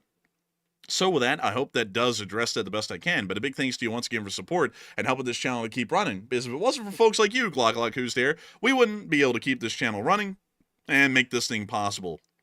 And so with that, we are on to the final question of the night. And so who is the lucky last person who threw in the lucky last question of the night? And this is not the last question of the night. This is the last question of the segment. You made it a whole thing to like round the stream out. We are not running the stream out, by the way. Before we get to that question, though, I want to point something out in the live chat. I have seen 2 or 3 people say that I am mistaken. And fair enough, I'm not always right, but I'm willing to hear people out on this. But people are trying to tell me, at least 3 people are saying that I'm underestimating how popular Vladimir Putin is in Russia. Now, here's my problem. Number one, that you're not able to run valid polls inside of Russia to know if he's popular or not. That's number one. The elections are rigged inside of Russia. It's a well-known fact. And number 3, we literally are not able to talk to anybody freely in Russia to even get anecdotal evidence to figure out whether they like Putin or not, because nobody can speak freely. You're going to get harassed by the FSB or locked up or even thrown out of a window or something. So you can get no valid evidence to say he's popular or not. And I don't buy that one bit. And also, who are we comparing him to? Like when we say he's popular compared to what? He's the only candidate in Russia that has any type of standing, because no other candidate is allowed to get any standing in Russia. They get rid of them before they ever get the chance. Navalny was the only exception, but look what happened to him. He went to a gulag, he disappeared, and then all of a sudden he ended up dead. So, that doesn't work out very well for candidates inside of Russia. So, me personally, I'm not buying it. I don't think Vladimir Putin is nearly as popular as these fake rigged polls and elections say he is. I think it's all a bunch of bollocks, honestly. No, he's not. He's not popular at all. And if he is popular, it's just because no one has a choice but to like him. It's either you like him or you dislike him, and then you end up suffering consequences. Because a lot of people in North Korea, because they have no other choice, they actually do like Kim Jong-un, because that's all they know. And that's all they've been told to do, is to like the guy. But still, that is not something that could be considered democratic. Also, really quickly, I have to address this, because this is something that a lot of people always bring up. America is not a democracy, it's a constitutional republic. Folks, it's a democracy. If you vote in an election, then it is a democratic system. Yes, it has, or it has a representative government system where you do not vote in a direct democracy. It is a representative democracy where you end up voting for a representative, but it is a democracy. That is like saying the Soviet Union wasn't communist. The Soviet Union was communist, specifically Leninist communism. The United States is a democracy, specifically a constitutional republic. A lot of people end up missing the forest for the trees with that kind of stuff all the time and end up getting incredibly confused because a constitutional republic is a democracy. It is a version of democracy, much like the Saudi Arabians, in a sense, with generally their monarchy or a dictatorship in a sense. That generally falls under a dictatorship. There is no power beyond the sovereign in Saudi Arabia. That technically falls under the definition of a dictatorship. That's like saying, actually, it's a monarchy. Monarchies are a form of a dictatorship. There's no democratic representation. Then if you get into a constitutional monarchy, then it is a democracy because generally the monarch only serves as a head of state in a figurehead sense and not one in an actionable sense. So the United Kingdom is a democracy. The United States is a democracy. The Federal Republic of Germany is also a democracy, as well as France. Those are democratic systems. Because if you go back and look, the country was founded on democratic principles by the founding fathers. And the founding fathers laid out the governmental system that we have today, which was incredibly revolutionary for the time, hence the name the American Revolution to the war that we fought to create the country, is because the concept of allowing people to pretty much have the complete right to be able to vote and represent themselves in this country was a little bit foreign outside of the one that was seen inside of Britain in the British Parliament. So that was something, just to make it a little bit clear, that is the case. If you type it, let's see, is a constitutional republic a democracy? Let's go. There you go. Even the simple answer you get online, constitutional republic is a form of government that is a type of democracy. It is that. And then it says, but there are key distinctions. If you typed in, was the Soviet Union communist, it's going to say the same thing. Yes, the Soviet Union was Leninist, but technically it's also communist, because it is. This democratic voting institutions is an umbrella statement, much like communism is an umbrella statement, and much like fascism is also an umbrella statement as well. And then you get into the weeds on what kind of democratic system, communist system, or fascist system your government exists as. So I hope that it addresses that well for folks, because it is a constitutional republic, but that is also a democracy, a type of democracy. But anyways, because also, folks, a direct democracy is also a type of democracy. Like that's also the case as well. Like, for example, the city-states of Greece, that is a type of democracy. That is not democracy. That is a type of democracy. So with that, I hope that does address it the best I can. But with that, it is time for us to get on to this last question of this segment. The show's not over, folks. Like I was saying earlier, we still got a lot to go, but this is the last question of the segment. So what do we got, Matthew? All right, so this one goes to Just Chillin', who's another channel legend, by the way. He throws in a $50 donation, and thank you very much, Just Chillin', for that $50 support, and also helping to keep the channel running, because it's that support that keeps the whole thing alive, so we do appreciate that. He said, do you believe the United States should be a part of the ICC, and also, what's the reason for your yay or nay? I'll tell you this. I was tortured throughout college talking about the ICC and these international courts. I'll be honest with you, I'm personally not a fan of the United States being a part of the ICC. The ICC serves a role, but honestly, in my personal opinion, I think we'd be much better suited if national countries actually prosecuted these war criminals instead of this international body that's like above like countries. I don't like the idea of a external like government body like this that's like basically sovereign in itself. I don't like that concept. It seems a little bit weird considering that we literally have countries for a reason. So the ICC serves a role, but I personally am not a huge fan of it. I think, for example, if Putin is deemed to be a war criminal, he should be prosecuted by a country, not by this unilateral body that's external. But Enforcer, what say you? I would have to agree with Matthew on that. Is Putin a war criminal? To us, he is. To Russia, he's a hero. At least that's how they paint him. So who in the world comes up with that determination? I don't like the idea of the ICC pretty much being a legal jurisdictional law enforcement entity that is outside the jurisdiction of the United States, generally making decisions on our behalf. Just to speak entirely frankly about that, if we want Putin to be a war criminal here in this country, I think that that should be a decision that is made by the U.S. government that is elected with representatives of the people of this country to make that kind of decision.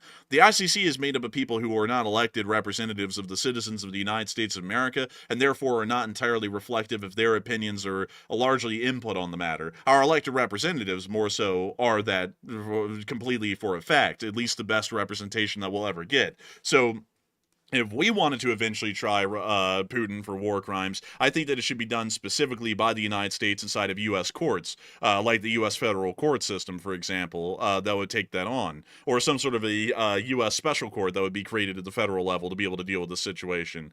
I would say that the ICC is a neat idea in practice, but I don't really like the idea that it largely lacks any sort of democratically elected representation of the citizenry of the United States in its decision-making process, or really, for that matter, the elected representation of any citizenry that the ICC represents. Not to say that their decisions are bad. I generally agree with most of them, except for some, like, for example, well, we won't go into those, but generally I agree with some of them, disagree with some of them, but at the same time I don't like the idea that it's outside of our jurisdiction here in the U.S., and also it's not really elected representation either by U.S. citizens. So, And also another problem as well. For example, if the U.S. was a signatory of the ICC's treaty, what basically could happen in theory is the ICC, being a sovereign body to itself, could basically issue an arrest warrant for, let's say, the U.S. president, if they decided to do that, and let's say they charge him with crimes against humanity because they come up with their own evidence, and they say, okay, we are agreeing here on this court that we will arrest him on crimes against humanity.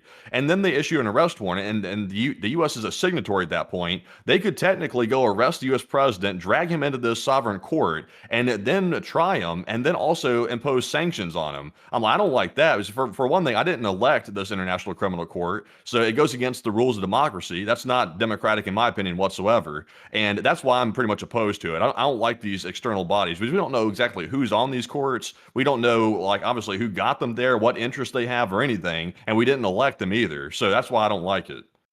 Also, I saw someone say that, let's see here, this is someone said this somewhere. Oh, let's see, where was it? I want to make sure to get the exact statement so that way I can address it.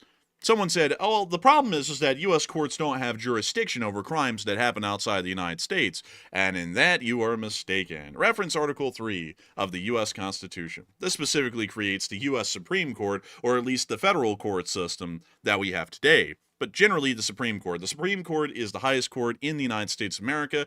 It cannot be deleted. It cannot be shifted. It cannot be moved. The only thing that can be changed about it is the number of justices. You can add justices to the Supreme Court, generally by act of Congress, but that's about all you can do. And then also the president appoints the justices, and then they have to be approved by the Senate. It's a whole process. But in Section 2 of Article 3 of the United States Constitution, the judicial power shall extend to all cases in law and equity arising under this Constitution, the laws of the United States, and treaties made or which shall be made under their authority, to all cases affecting ambassadors, other public ministers and consuls, to all cases of admiralty and maritime jurisdiction, to controversies to which the United States shall be a party, to controversies between two or more states, between a state and citizens of another state, between citizens of different states, between citizens of the same state claiming lands on the grants of different states, and between a state or the citizens thereof and foreign states, citizens, or subjects. Notice here the foreign states, citizens, and subjects, specifically noting the foreign part. The U.S. Supreme Court, or generally the U.S. court system, actually does have jurisdiction over a foreign citizen if they end up coming under the I guess you could say, custody of the U.S. in any sense. We could take, for example, in World War II, Hitler, actually, as a matter of fact, we did that to everyone in Japan. We tried them for war crimes, and we had a decent amount of people executed in Japan over that in the occupation. We actually do have the ability under the Constitution to have direct jurisdiction to try Putin, or anyone else for that matter, in the world for war crimes, or any crimes for that matter, generally under the U.S. Constitution. So y'all would actually be, the folks who were saying that, y'all would actually be mistaken in that matter. There is a specific provision in the Constitution that allows for the courts to be able to see and take cases pertaining to this matter. So these people are not outside the jurisdiction of the United States. So with that, I hope that does address it the best I can, at least from what I would know at the moment. But as far as that would be my answer, just chilling about joining the ICC. And also, once again, that directly answers the question for the large part, at least in the U.S. Constitution. We have the constitutional authority to be able to try these people ourselves without the need for some sort of a special international criminal court like the ICC. So with that, I hope that does address it the best I can. A huge thanks to you, by the way, for the support and helping this channel to keep on running. And with that, we are on into the rest of the news for the night. We still have a good bit to go. Starting off inside the Middle East, we have been able to hear that the Iranians are going to be supporting Hezbollah. Shocker, right? The Islamic Republic of Iran, according to the supreme leader, opposes the disarmament of Hezbollah because Iran has always helped the Lebanese people and resistance and will continue to do so. We also were able to hear that they apparently found 20 Mossad agents inside of their country and will act against them mercilessly when caught. It's kind of weird because you would think if they know who they are, they'd kind of already be catching them and kind of dealing with them, but that statement made it sound like they don't really know where they are yet. But moving on from that, we also were able to hear that they're now hiding their remaining nuclear scientists to try and stop them from getting schwacked by the Israelis in the future, because they know that's going to be coming around again. Moving on out of the Islamic Republic of Iran and on into Israel, we are now hearing that there may be a possible deal made between the Israeli government and Hamas for the possible release of the remaining hostages. We have also been able to hear that thousands have begun to protest inside of Tel Aviv about the military occupation of the Gaza Strip, or the eventual occupation of the Strip. The IDF chief of staff opposes the idea, although they're charged with the responsibility of taking the Strip, but the civilian government did approve the occupation plan. It seems that this is controversial even down to the microscopic level inside of Israel, and it appears that there's been a decent amount of strife over this matter. Moving on from that, and outside of that news, we have also been able to hear that a Russian shadow tanker has entered Irish waters today. This is the vessel right here. The Irish Times reported an aging Russian tanker named Blue, carrying sanctioned crude from near St. Petersburg, entering Irish waters under a false Benin flag without insurance or safety papers. The 22-year-old vessel is a part of the Shadow Fleet, and weeks ago, reports warned of a surge in such tankers bypassing the English Channel via Ireland's west coast to evade UK monitoring, and this ship appears to definitely be a part of those cases. Moving on out of that and on to St. Petersburg, it appears that the Russian ships are not really of a high quality because a brand new tugboat capsized today in St. Petersburg, pictured here. Oh wow, look at that. That's a shame. A brand new one too. I wonder how this even happens. Like I was looking at this earlier and I was trying to figure out how the hell does a brand new tugboat capsize like this literally while it's docked and just flip over like this? Like how does this even happen? Like seriously.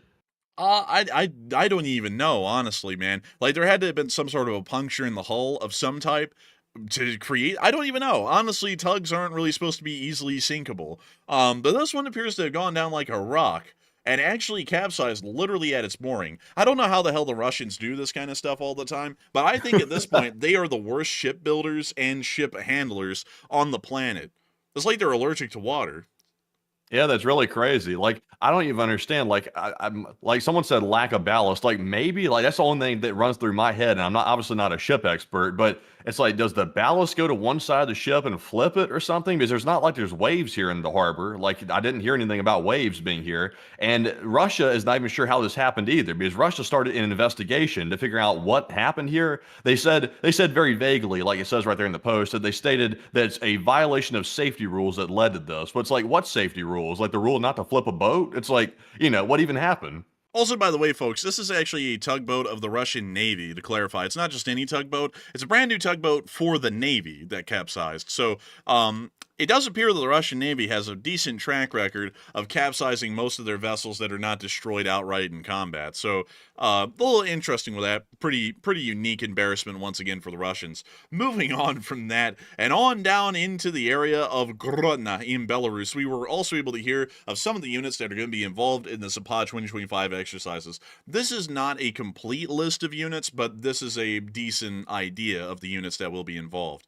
We have been able to hear that the 252nd Motor Rifle Regiment of the 3rd Motor Rifle Division will be present, along with the 488th Motor Rifle Regiment of the 144th Motor Rifle Division, along with the 15th Motor Rifle Regiment of the 2nd Tamanskaya Motor Rifle Division, and also the 423rd Motor Rifle Regiment of the 4th Kontimirovskaya Tank Division. All of these coming from the Moscow Military District in Voronezh, Bryansk, and Moscow, and generally showing that these forces are not from the Leningrad Military District. This is something important, as the Moscow Military District is a surge district in principle and design, meaning that these units are not coming from the Leningrad Military District, and they are generally considered to be Russia's cream of the crop, because the cream of the crop are kept in a surge district, and this is a surge district by its design. So we will have to see what's going on with this, because this is showing something very, very questionable. There's about 100,000 troops or so that are going to be involved in the supply exercise this year,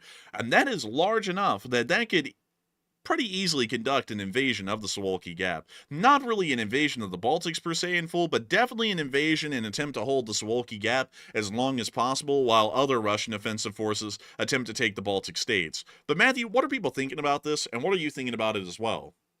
All right, so this is a very, very early poll right here. It literally just went up. But right now, we're asking everybody the question about the early reports claiming that Russia's Zapad military exercise in Belarus, that allegedly it could involve over 100,000 troops between Belarusian troops and Russian troops. And what are your thoughts about that new revelation? So about 65% said it sounds like a very concerning amount, while 20% said this seems questionable. I'm a little bit on the fence about it. And 10% said it seems like a normal military exercise.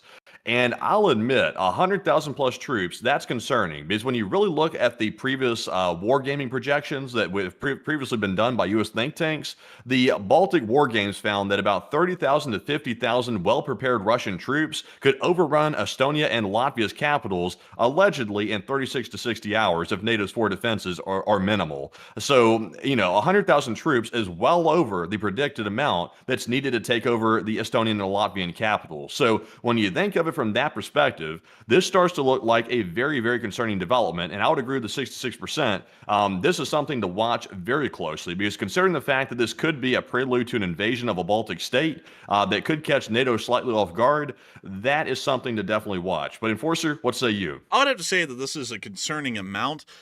Generally, the analysts and think tanks, I think, Matthew, if I'm not mistaken, that are saying that, may have also been the ones to say that Ukraine would fall within 72 hours initially, if I'm not mistaken. So I think that they might be overplaying the weakness in the Baltics a little bit, because also to show you this really quickly, just as an example, let's see here. Estonian Armed Forces. The whole of the Estonian Armed Forces in size is currently 7,700, with an additional 230,000 reserve personnel and 38,800 that are ready in rapid response readiness. So, in general, the Estonian military, if they were invaded, would immediately balloon in size to about 47,000 men, just about. And generally, an attacker has to have a 3-to-1 advantage to be able to conduct a successful offensive. So, speaking about the Baltic state of Estonia alone, not including Latvia and Lithuania, the Russians would have to have an invasion force of probably about 150,000 troops to be able to pull off a attempted offensive into Estonia to take the country. And even still, it might slow down, because Estonia is filled with a decent amount of swamps, marshes, and also difficult and passable terrain that generally creates natural choke points. Like, for example, the Narva River or Narva Reservoir area, along with Lake Peipus and Lake Pivka, as well as the small region down here. It could take a decent amount to take the country, as well as Latvia and Lithuania, which are also in a similar situation, which in my opinion makes it out to be that this 100,000 troop strong, 100,000 man strong force most likely would threaten the Suwalki Gap directly, also considering that it'd be pretty difficult, if not infeasible, to conduct a direct vertical invasion pushing through Lithuania, Latvia, and Estonia, when it would make a great deal more of strategic sense to conduct offensives across the border from the east to west into Estonia, Latvia, and Lithuania simultaneously. So this generally seems to be threatening, at least in my opinion, the Suwalki Gap only at the moment, and considering that it's only threatening the Suwalki Gap, and it is a 100,000 strong force, with about another, from what we've been able to tell, we have been able to clarify the number, about 40,000 troops inside of Kaliningrad. This is a large enough force they could race into the Suwalki Gap, take it, and hold it, while other Russian offensive forces try and take the remainder of the Baltics. So in that sense, this is a fairly concerning amount, especially considering that it could threaten the Suwalki Gap, and with that kind of a force manpower advantage, they would be able to take the Suwalki Gap and hold it for some time before we could retake it. So with that, now, unfortunately, here's a good question. I just saw Angel Arch ask in the live chat. They said, how many troops did Russia use in the war games that suddenly then invaded Ukraine at the very beginning of the Ukraine-Russia war? That's a very good question because it gives us a context to how we can look at these Zapad exercises to figure out if the numbers match up or not. So it looks like the Western intelligence puts the estimates before the Ukraine war started at a roughly 150,000 to 190,000 troops that were around the border of Ukraine on the Russian side that then invaded into Ukrainian territory. That includes the troops that were in occupied Crimea as well, and also in Belarus as well. And once again, those were under the guise of joint exercises like Allied Resolve 2022, which is very similar to Zapad 2025. So that's what's got people a little bit concerned. But the numbers were definitely higher before the Ukraine invasion. But I don't think the numbers need to be that high for the invasion of a Baltic state. I think it could be lower, like closer to 100,000, because only about 60,000 are needed to invade the capitals of those countries. So they don't need numbers like they had in Ukraine. So that's what makes us concerning. Possibly so, but I generally would say that this would most likely be a regional threat, the Suwalki Gap, and if there were any other additional forces, they would most likely stage directly along the border on the shortest line of advance towards the capital like Vilnius or towards Riga or Tallinn in Estonia, because it would be pretty challenging considering that this military exercise is held around Grodno to try and take Tallinn from about 500 miles away. So I would have to say that it probably is going to more so be a threat to the Suwalki Gap than Tallinn, because it's a fairly difficult thing to drive quickly, at least in just about 24 to 48 hours from Grodno to Estonia, considering that most convoys travel at around 30 to 40 miles an hour. That would take probably about the full of 3 days driving nonstop without any resistance to even make it to Tallinn in Estonia from Grodno, at least in my opinion. But I might be mistaken. Maybe they warp or something like that, or teleport. But with that, I hope that does address that the best I can. And with that, it is time for us to move on into the next bit of news in Belarus, because not only is the Zapad 2025 military exercise coming around the corner, we were also able to hear that it appears that Putin is now going to be importing Libyan refugees into Belarus to start trying to push them back across the Polish border. This is something that they did with the Syrian refugees for a while. Now it appears that they're going to the Libyans. So once again, border crises will be abounding throughout the whole of Europe here in the near future. Moving on out of that news and on into the Ukraine front lines, well, actually not into the Ukraine front lines yet, up into the Tatarstan region, we were able to hear that the Ukrainians did strike and hit some sort of a logistics terminal in Beluga in Tatarstan. Y'all want to see him hit it? Here's the clip. Oh, here's the first one, actually. This is in Beluga. Bro, the Swedish chef is here. The town crier. That guy's going off. Oh my goodness. It hit the Amazon warehouse. Oh no. Oh also, my. That's not Amazon. Disclaimer. That's not Amazon. Oh my god, wow. But here's the next clip. It flies so gracefully. Yeah, bud. I like all the people leaving from work. They're like, not my problem. but moving on out of Tatarstan and on down into Mirovo. We also get to see an attack happening down here. What do you man? Вот тогда, блин.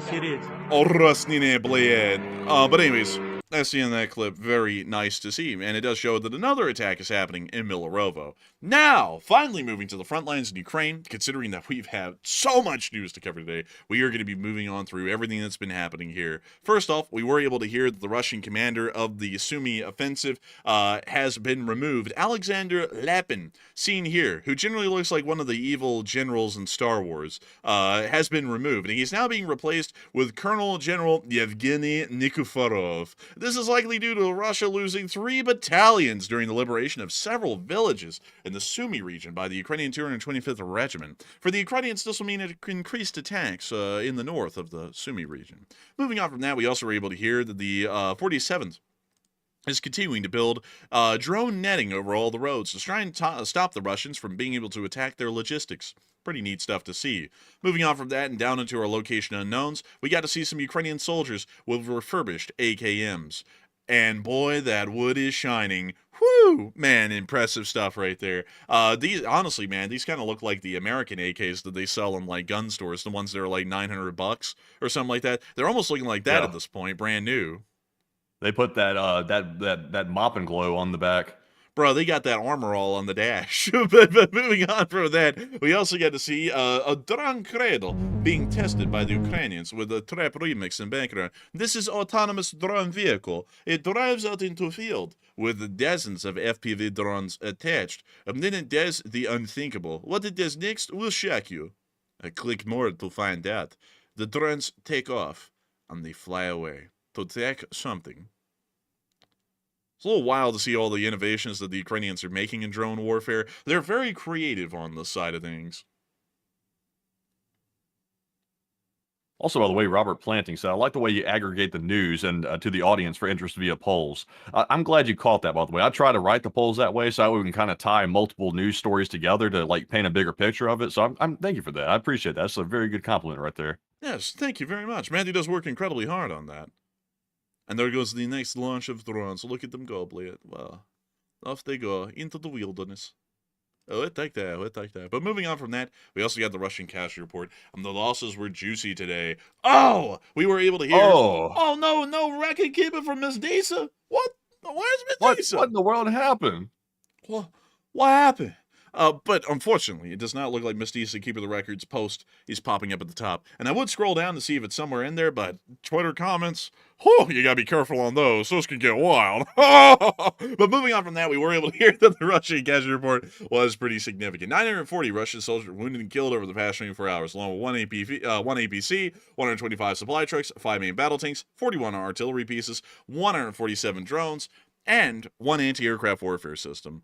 In all, it was quite nice to see. Moving on from that, now the region, and on over into the area of Kyiv, we got to see the Ukrainians blowing up Buhanka. Take a look. The drones just flying through the forest. I guess you could say they're missing the forest for the trees. Oh, they're running. They're running. Whoa, what the hell? How many guys they got fitting in that thing, man? Bruh, they call the Buhanka in Russian, let's see, I think it's the, Klana Automobili, which means clown car. But moving on from that and into the next clip, we also got to see, the 14th Brigade attacking and hitting Russian forces with their drones as well. We could see a little D-30 down there hiding in the trees, but it's not hiding well enough, it just lost hide and seek, folks. And you know what the punishment is for losing hide and seek? It's the destruction of your dugout. Whoopsie daisy. Damn.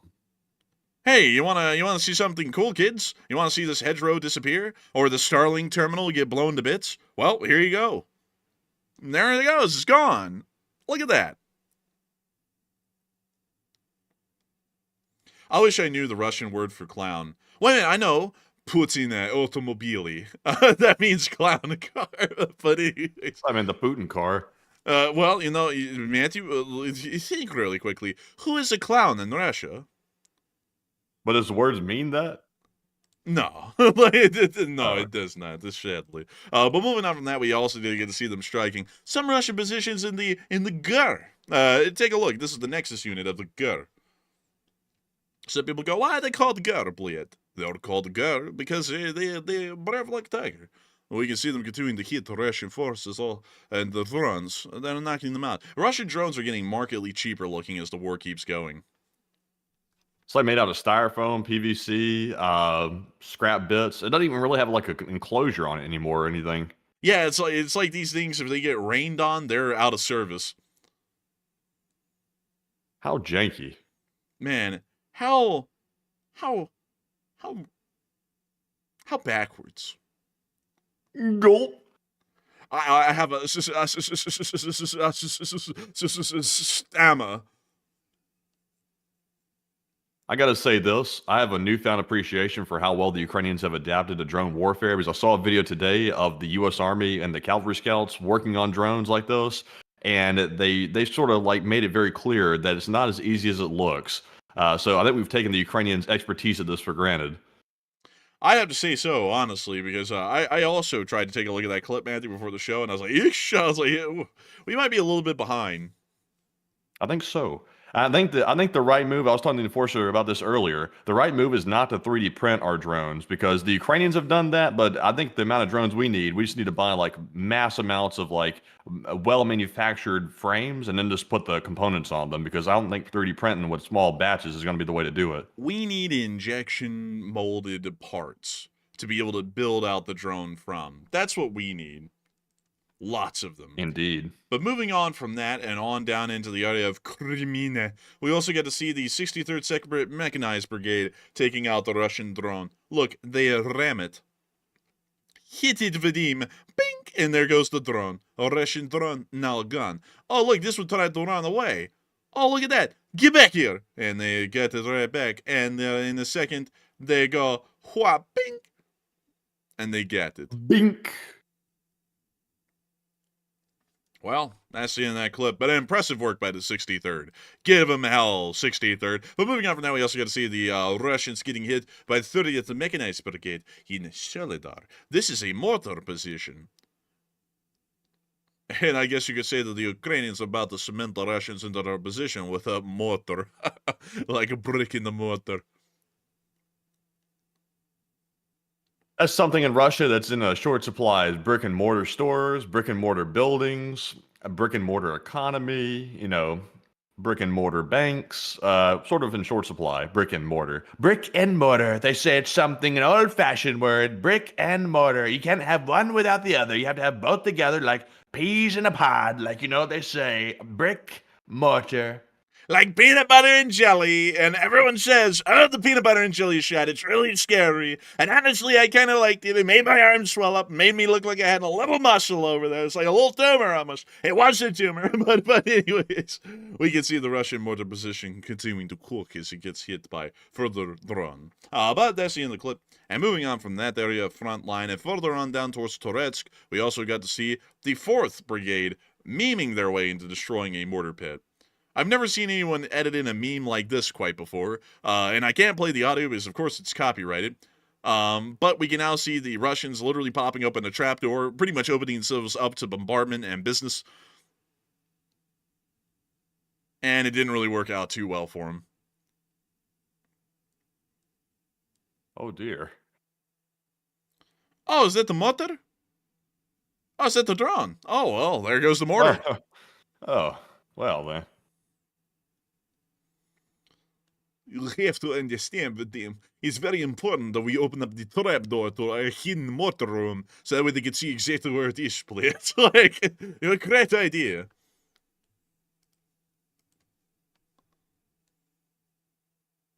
Also, everybody's saying that was Enforcer Matt.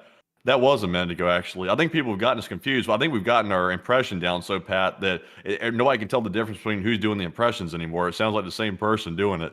It kind of does, honestly. It kind of does. It sounds almost like the same person. It's crazy, honestly. But we can see here the Ukrainians now hitting a Nebel Warfare. This is a Type 75 MLRS from the Democratic People's Republic of Korea, where they're starving to death and they buy more guns, specifically to try and execute civilians. But we can see here the MLRS being hit and cooking. Look at that thing. It's cooking up like Chef Boyardee.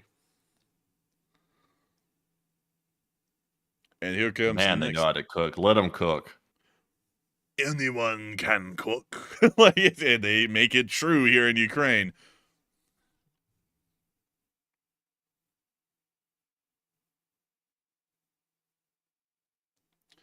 Growing big buds out here. He's flexing on everyone. He said, I can tell both of you very well. I watch on a 55-inch TV.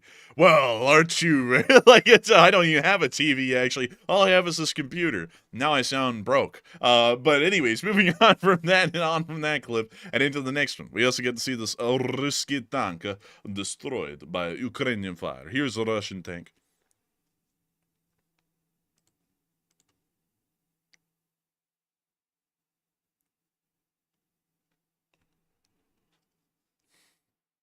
As we can see here.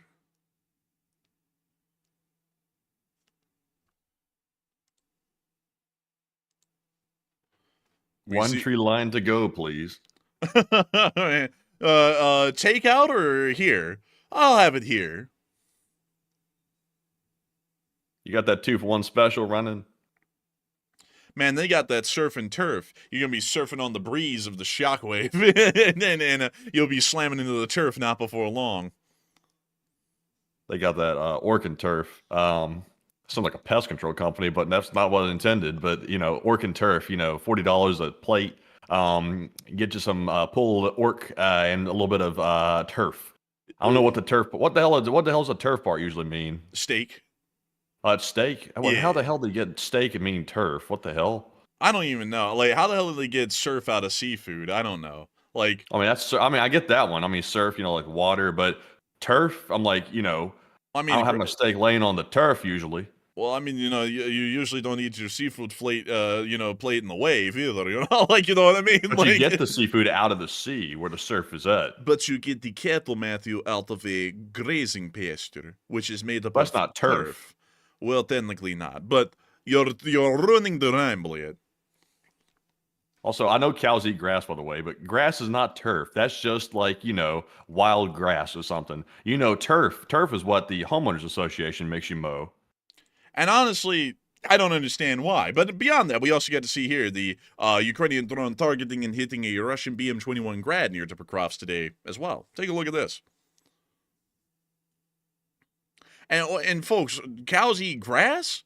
I didn't know that. I actually thought they ate, you know, a whole grain diet, gluten-free. But moving on from that and out of Pokrovsk, it is time for us now to make our way, because we haven't gotten any video or picture evidence out of the remainder of the front line, up to Kyiv to cover the speech for President Volodymyr Zelensky here on day 1263 of the war. So, without further ado, here is the speech. He is looking jolly today, but here's the speech. Peach! Fish! Бажаю здоров'я, шановні українці, українки. Активний дипломатичний день сьогодні. І від ранку координація з партнерами. Британія, Франція, Фінляндія, Естонія, Данія, Іспанія. Дякую всім за чітку підтримку. Перше. Має бути чесне закінчення війни. І саме від Росії це залежить. Саме Росія має закінчити війну, яку вона почала. Друге. Україна та всі партнери однаково сприймають необхідність припинення вогню. Припинення вбивств. Тільки один суб'єкт цьому протистоїть. Це Путін. Його єдина карта на руках – це можливість вбивати, і він намагається продати зупинку смертей максимально дорого. Важливо, щоб це нікого не обмануло. Потрібна не пауза у вбивствах, а реальний тривалий мир. Не припинення вогню колись там, потім, через місяці, а негайно. Президент Трамп мені так говорив, і я це абсолютно підтримав. Третє. Я ще не чув, що будь-хто з партнерів засумнівався в можливості Америки зробити так, щоб війни не було. Президент Сполучених Штатів має важелі, має рішучість. Україна підтримала всі пропозиції президента Трампа, починаючи ще від лютого. Припинення вогню. Всі формати підтримали. Зустрічі з російською стороною ми забезпечили. І забезпечили конструктивно. Ми зробили обміни і готуємо наступні.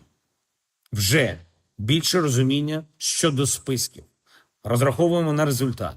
Так само потрібен результат на рівні лідерів. Достойний результат, щоб життя людей зберегти. Щоб світ цінував результати, був вдячний лідеру, який його принесе. Контакти з американською стороною тривають майже цілодобово, на різних рівнях, і ми не робимо все публічно. Тактику Путіна всі добре бачать. Він боїться санкцій і робить все, щоб зіскочити з них. Він хоче обміняти паузу у війні, вбивствах, на легалізацію окупації нашої землі. Хоче вже вдруге отримати територіальну здобич. Йому дали взяти Крим. І це призвело до окупації в Донецькій та Луганській областях. Він не отримав превентивного покарання, коли зібрав контингент на наших кордонах. Це призвело до повномасштабної війни та окупації ще частин України. Зараз Путін хоче, щоб йому пробачили захоплення півдня нашої Херсонщини, Запоріжжя, повної території Луганщини, Донеччини, Криму. Цю другу спробу поділу України Росії ми не дамо. Знаючи Росію, де друга, там і третя. Тому стоїмо міцно на чітких українських позиціях. Ми маємо закінчити війну достойним миром, який буде заснований на чіткій, надійній, безпековій архітектурі. Партнери готові нам з цим допомагати. Я дякую всім нашим людям, хто сьогодні підтримав, хто б'ється заради нашої держави, хто працює заради України. Я дякую кожному воїну, кожному громадянину України, хто усвідомлює, що незалежність базується на гідності. Страх і поступки не роблять життя націй безпечним. Російські бажання розпоряджатись українськими територіями так і залишаться бажаннями, поки українці стоять пліч-опліч, допомагають армії, допомагають державі. Вже була щойно доповідь нашої команди з Британії Андрія Єрмака. Були перемовини безпекових представників Сполучених Штатів Америки та Європи. Україна, Сполучені Штати, віце-президент Венс, Британія, Франція, Німеччина, Італія, Фінляндія, Польща. Зустріч була конструктивною. Наші сигнали всі передали. Наші аргументи чують. Небезпеки враховують. Шлях до миру для України має визначатися разом і тільки разом з Україною. І це принципово. Важливо, щоб спільні підходи, спільне бачення спрацювали на справжній мир. Консолідована позиція, припинення вогню, припинення окупації, припинення війни. Дякую всім, хто з нами, хто з Україною. Слава Україні! And Героям слава! And with that, that is the end of the speech from President Volodymyr Zelensky here on day 1263 of the news from around the world. And that is going to be moving us on into the second segment of this stream where we get to talk to each and every one of y'all. And boy, howdy, folks, is it an incredibly fun segment. We get to talk to each and every one of y'all about literally anything and everything, unless if it's religion, politics, or climate change. But beyond that, we are absolutely hyped and excited. I have a stammer to be able to get to talk to each and every one of y'all. We absolutely enjoy it.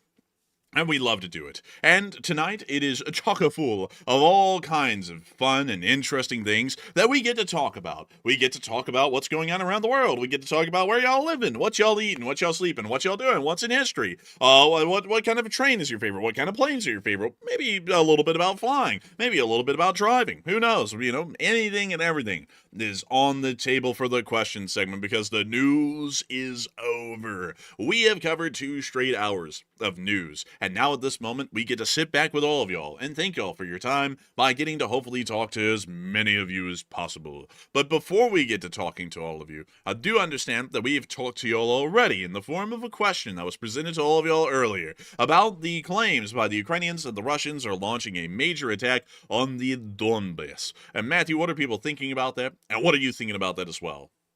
All right, so right now, that is the claims by Ukrainian officials. They say that Russia is preparing to launch a major attack on the Donbass region very soon. And what are your thoughts? 49% said Russia was going to blitz Ukraine regardless, while 32% said Russia will blitz Ukraine before these peace talks in Alaska, if you can even call it that. And 7% said Russia will probably hold off until later.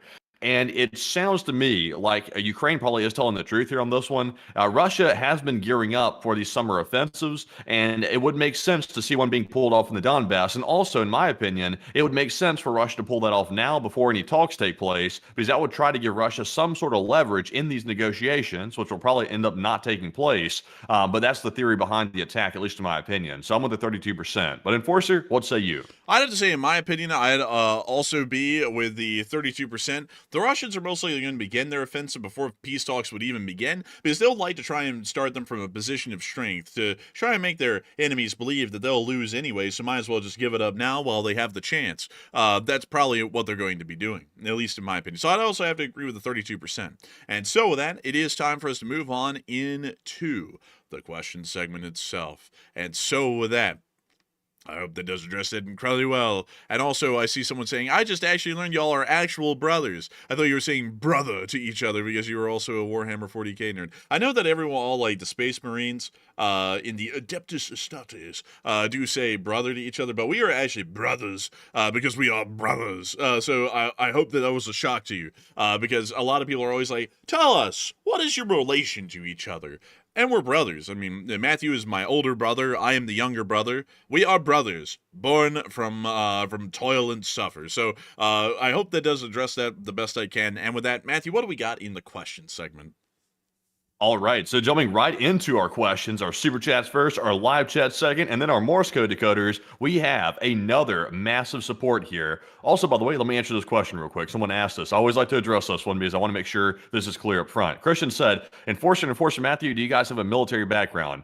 No, we do not have a military background. Our background, and I'll speak for myself first. My background is a bachelor's degree in political science with a focus in international studies. So it happens to tie right into what we're talking about. And also, I do have a year of law school under my belt, but I don't really count that because I didn't finish it. I left beforehand because I didn't like the whole law school thing. I didn't really care for the law. So when I say the law, I mean like the legal field. Obviously, I care for the law. I'm a law-abiding citizen. But Enforcer, what about you? What about you? I have a bachelor's in history, and that is my credentials. I also went to law school for about a year. I then dropped out because I hated it. But beyond that, I actually have a bachelor's in history. I don't have any, well, I majored in history for my bachelor's, but I actually don't have a minor. I wanted to get one, but I decided not to. I just went and kind of got a whole bunch of classes on different stuff. So some of the classes were environmental science. That was actually a requirement, but one of them I took as an elective because it was actually very interesting. So one of them was environmental science. Some of them were on psychology. A couple of classes I took actually were on military history. So I was actually trying to shoot for a minor in military history, but I couldn't get enough credits because I didn't know that those classes were available, and there also weren't enough of them, I found out, to get a minor in military history, but I was really wanting one on U.S. military history, so fortunately I wasn't able to. But I did read a lot, so it kind of made up for it in the end, because if you've ever gone to college, you'll learn that college is literally just reading books. It's a guided reading lesson that you pay about $1,000-something for each class or so. It kind of depends on which college you go to, but for us, it cost about $1,300 a class, which is very expensive. And then also the books were really expensive. And then it literally just turned into guided reading. So if you can read at a college level, and you can read a lot, you actually will probably learn more than you would have ever learned in the whole about the 3 years or less it took for me to get the bachelor's in history. So I hope that does address that well, at least on that point. And also, somebody said, I wanted to get this one, Matthew, because this one was funny to me. Ben Lawler said, and you addressed this one, but I want to address this one because this is something I find interesting. A lot of people actually say this, folks. There's always people who try and discredit statements. But Ben Lawler said, you guys do good work, but you're not in the White House or Pentagon, so continuing to speak on what the president should or shouldn't do based on what you know or don't know doesn't hold water, guys. So here's my issue with that, though. When we have a presidential election, like, I don't know, the last one, where neither of the two people running for the presidency are the president, and one of them was not in the White House, how are they supposed to be able to speak on the matters that they're going to be elected to work with if they're not talking about that situation? Don't. You vote the way you're told. Do what you're told. Do what you're told. That makes no sense because you see, here's the thing, Ben, that you might not know. This is a free country. And as a citizen of the Republic that is given the right to, has the right to vote by law, you generally get to have an opinion on just about anything you want to have, because you actually, in a sense, by voting for these people, are in an indirect way actually making the shots or calling the decisions, in a sense, by electing these people. So you actually have a right in this country to be able to talk about really anything and everything you want to, if you have any kind of a knowledge on the matter, like Matthew me would, or whether you don't. Kind of like that uninformed statement does. You have a right to say that uninformed statement. Whether I'd agree or disagree with it is one thing or another. But you still have a right to make that statement. But I would disagree with it heavily, because that kind of defeats the whole purpose of having an opinion. Because I would say, honestly, that a lot of people who are in the political realm out there, on the right or the left, who talk in this country about a lot of the political issues that, honestly, I don't even know why they're talking points. I would be honest with y'all, when I listen to both sides, neither one of them have any clue what they're talking about. yet they have a very big impact on how people vote or what they think about or what they think is a major pressing issue. And that is something that tells me anyone in this country can really get away with talking about whatever they want to talk about, and you really don't have to have a lot of knowledge or experience on it or not. That's kind of like saying, as far as going to war or not, you have to be in the military to say whether we should or shouldn't. It's like, I'm sorry, I thought this was America, not Nazi Germany. Like, I didn't know that service equals citizenship. What is the Starship Troopers? You can say whatever you want in this country. It's a free country. So I hope that addresses that somewhat well. I just don't. I like those always get a laugh out of me, because also another thing is that some people will say, well, you can't talk, like it goes on endlessly, folks, with this whole deal. You can't talk about what's going on in Europe unless you're a European. It's like, why not? It's like Europeans talk about what goes on in America every day, and they're not Americans. It's like anyone can talk about anything anywhere. Like, it doesn't make any sense at all. Like, and also another thing, people say, oh, you can't talk about military strategy or doctrine unless if you were in the military. And you know what's funny about that one is that we have gone to bat on our analysis on this channel, not to toot our own whistle, because we do get things wrong from time to time, but we've gone up to bat against the supposed best. Y'all remember when General Milley, I believe at the time he was, what was he, Matthew, the U.S. Chief of Staff, if I'm not mistaken, when the war in Ukraine started, he said that Ukraine would last... Joint Chiefs of Staff, I believe. Yeah, he was the Joint Chiefs of Staff, if I'm not mistaken. He said that the war in Ukraine would last 3 days at best. We said that it would last longer, before that even began. And it appears that it lasted longer. So who in the world was correct? The Joint Chiefs of Staff or us? Well, in that instance, it was us. So that doesn't show because you have 4 stars on your epaulette, or you happen to have some kind of military experience, you always know the answer, or that you're never wrong, or if you've never served in the military, you don't know the answer.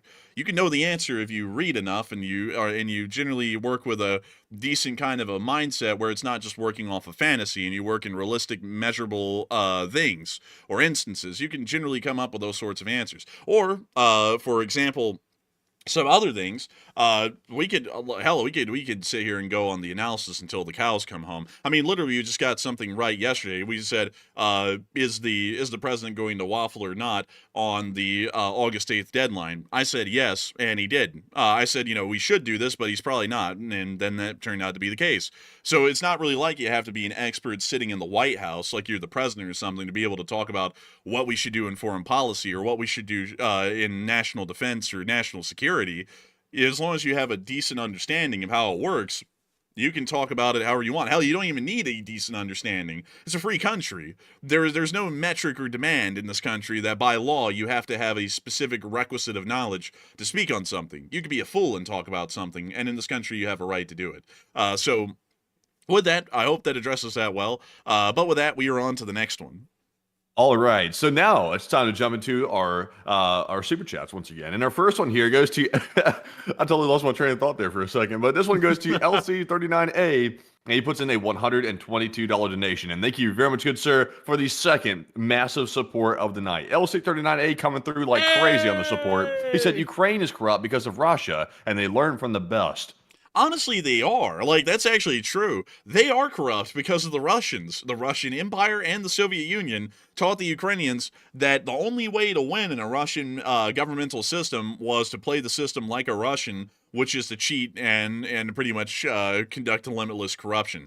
And that's where they learned it from. That's where everyone learned it from. Look at Belarus and the Baltic states and any of the Stand Series countries, wildly corrupt when they originally left the Soviet Union, because everyone learned if you want to work in a Russian system, you have to be a crook. I'm not a crook, but they had to be. And slowly yet surely, they're all trying to work their way out of it. And so, in general, the Baltic states have done incredibly good. Belarus sure as hell hasn't, and Ukraine's trying their damnedest. And so I would have to agree with you certainly on that one, LC39A. They definitely did learn it from the Russians, and they're trying to unlearn it and get rid of it, while the Russians revel in the thing. It's a part of their culture, actually. But with that, I hope that does address that the best I can. A huge thanks to you so much once again. And with that, we're going to be moving on to the next one. But a massive shout out once again to LC39A, because you've been supporting this channel massively over the past week or so, and that support helps us to keep this channel rolling. It's humongous, unbelievable support. And if it wasn't for folks who supported this channel at all, we wouldn't be able to keep it rolling. But I got to thank you massively for the humongous support, because it helps us to be able to keep our lights on and pay the bills and do everything else behind the scenes that y'all don't see that goes into making this channel possible. So a massive thanks to you so much once again. And with that, we are on to the next one. And we also have another super chat, this time from Andrew Barbaro, another channel legend, and he puts in that $50 donation, and he puts in that Papa Smurf profile picture. Look at that profile picture. That's a beautiful picture right there. Look at that. So beautiful. Thank you very much, Andrew, for that $50 support and helping to keep the channel running as well. He said, history is a great source for future predictions and projections. However, with the lunacy of today, can we still hold the past proof for future projections? I would say yes. I would say that the past is always going to be the case for the future. People always like to look ahead and act like there's never a track record for how things turn out and how things work. History is such a voluminous and endless source of information. It's a database of what to do that will work and what to do that will not work in tried and true instances and cases for thousands of years. History has been recorded for roughly about the past 2 millennia at a minimum, if we want to count everything beyond 1 AD as measurable history. It has been measured for 2,025 years, and there is a lot in history. A lot of people think that history is really bare bones and minimal, and that's because a lot of people in school get the bare bones sort of a study on it. You know, it's like, oh, George Washington was the first president, but George Washington did a lot of things as the first president, and then Thomas Jefferson did a lot, and then John Adams, and so on and so forth. A lot of people did a lot of things, and not only that, a lot of countries are just like that, with loads of different leaders and loads of different situations that came up against them, and loads of different decisions and loads of different outcomes. But you generally can find in history specific things that happen and specific outcomes to them that generally will tell you statistically whether something is a good idea or not. And there always is a historical example that you can call on, even in the modern day, to see whether something will work or not. And are you sure about that, though? Are you sure? Because in my personal opinion, I think the calculus changed when it comes to using history as a guide. We can still use history as a guide today, but I think not quite as closely as we used to, because the catch is, ever since the day of August the 6th of 1945, when the first atomic bomb was dropped on Hiroshima, Japan, for the first time in history, I think that changed the calculus a little bit, because that introduced an element of nuclear deterrence, which the world had never seen before. Weapons like that have never been introduced in the world until that date. So I think because of that, that's why we really haven't had a war between superpowers since World War II, is because of nukes, and that changes the calculus quite a bit. So what do you think about that? We haven't had one yet, because there will be a war that happens here in the future between the superpowers. It's inevitable. We can stop it for as long as we can, but it is inevitable. It will happen, and everyone is going to get nuked in that war, and then they're going to have to rebuild from that. It's a guarantee. I can promise you that's going to happen. But the thing is that nuclear war changed the destructiveness, but it doesn't really change the facet behind it. Because, when you think about it on that kind of a level, it's the end of the world. But think about this on a medieval level. If you were a princely state in Germany, let me go pull that up. Let's see. Holy Roman Empire map. We'll go with the year 1400. This is a pretty good example. So let's say you're one of these princely states. Little tiny thing. Little itty bitty. Literally a city, most times. Let's say you're one of those princely states. You go to war with someone else in the Holy Roman Empire. This sort of a thing can happen. As far as it was concerned, if it was another larger power, with how armies worked back in the day, it was literally the end of everything. Like, they would go through and burn your town and kill everyone in it. No one would survive. Women, children, men, all massacred. And generally, in that sort of a sense, on that localized level, considering that a lot of people couldn't really move around, that may as well be the equivalent of getting nuked. There's no way to escape an army that size, because they also have cavalry to chase you down. You don't own a horse, you can't flee on a horse, and there's really no way to escape all too well. So it's quite literally like a nuclear annihilation, at least on a local level, and there's really nowhere to go, because literally going down the street to a different town, you're treated as a foreigner, and people are hostile against you. It's a fairly difficult thing. So With But that it's in still mind, localized. It's still localized somewhat, though. If a nuclear war happens, it's not just the fact of nuking one town. It's the fact of the whole world gets nuked. At least the really like civilized parts of the world, they get nuked to hell and back. Like they get turned into nuclear wastelands, and the rest of the world has to deal with potentially a nuclear winter at that point. So it causes such widespread destruction based on environmental aspects, the actual explosive aspects of it, and then the radioactive fallout as well, that it's way more devastating than any type of past ground action could ever be.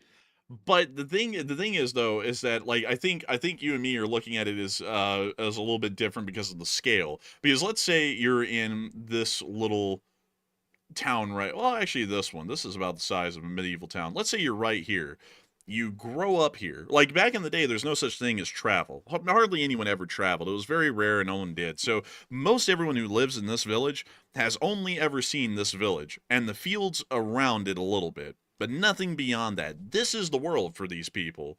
They will never see anything different in their time and never will. So if an army comes in over this ridge line here to the east and pours down onto your town like a wave, and there's no way to escape it, and everyone gets killed, all of the grain silos are burned, all of the houses are burned, every man, woman, and child is killed, and maybe two or three people somehow hide and survive the whole thing. They walk out into a world that has ceased to exist. It may as well have been like they just went through a nuclear apocalypse because they never went even down the street. They weren't allowed to because it was a feudal system. So it may as well have been for them like getting nuked. They are living in the apocalypse at that point on their level. And while in like a modern mind, it's like, oh well, you just go to the next town. The next town isn't going to take you. Like that's not how it worked back then. They're going to tell you to go wherever the hell you came, or you're going to be treated like a vagabond or a vagrant, and no one's going to give you a job. You're going to be living on the side of the street in literally a little refugee camp, and eventually the bailiff might run you out. So you've literally lost everything. You are living at that point in a nuclear apocalyptic kind of world without the nuke. In the modern day, the same thing can happen. That kind of a risk does come with war, but it is on a global scale because we work on a globalized scale. We don't work on minuscule scales like that anymore, like back in the day, but the impact is incredibly similar for the people who would survive. Practically everything's been destroyed. But as far as that is concerned, it is the global scale that catches people in awe, but the real reality of the war itself or how it would turn out is fairly similar, at least in a sense. And a lot of people are talking about the radioactive wasteland side of things, but radioactive wastelands will not exist. It's a very common misconception that a lot of people think that there's going to be radioactivity the world over. It's just going to become an irradiated hell. Nuclear weapons are not nuclear reactors. Nuclear reactors emit radiation if they have a meltdown pretty much indefinitely. A nuclear weapon only emits radiation when it explodes, and its radioactive half-life is only about 2 weeks beyond the explosion. That's why if you look at Hiroshima and Nagasaki, they're not irradiated wastelands. They're vibrant, bustling metropolitan centers because the radiation dissipated within 2 weeks of the atomic bombs exploding over the cities. I mean, it's quite literally being rebuilt to the ground up as a modern metropolis. Same with Nagasaki. And generally, any modern atomic bombs also have the same kind of effect, or nuclear bombs for that matter. The radiation half-life is incredibly small, less than 2 weeks. Most of the heavy radiation subsides within 3 days. So you're pretty much back to living in a world that's had everything wiped out, but may as well have been like a normal bombing beyond that point if you survived. It's just that the scale of destruction is extreme and most everything's been wiped out. Um, But that if it was more than just one, if it was more than just one city though, or like more than two cities, and it was literally every major city in the United States and then every major city in Russia, that would be a whole nother situation. And like, for example, just Nagasaki and Hiroshima getting hit, like it would be a whole nother thing. You'd have the hospitals overwhelmed. You wouldn't have first responders that could respond to assist the wounded if there were any around the blast site or the perimeter of the blast site. It would be a disaster. let me see here really quickly if I can show the list of cities that were completely destroyed in World War II. Because let me see here. I need to try. You know what? This is a pretty decent one. This is actually a map that was made after the war, showing the cities that were hit and how heavily destroyed they were. And I'm trying to see if I can get a large. Let me take this back off screen and see if I can get the full screen version of this on Reddit. Okay, so actually I can. So this was made right after the war to display the scale at which each city was destroyed. And let me see here. Do they include Hiroshima on this? It doesn't appear that actually they do. So This is it. And also, by the way, it's showing a comparable city in the United States in terms of population size to each of these. So Sasebo has the population of Nashville, Hiroshima has the population of Seattle, so on and so forth.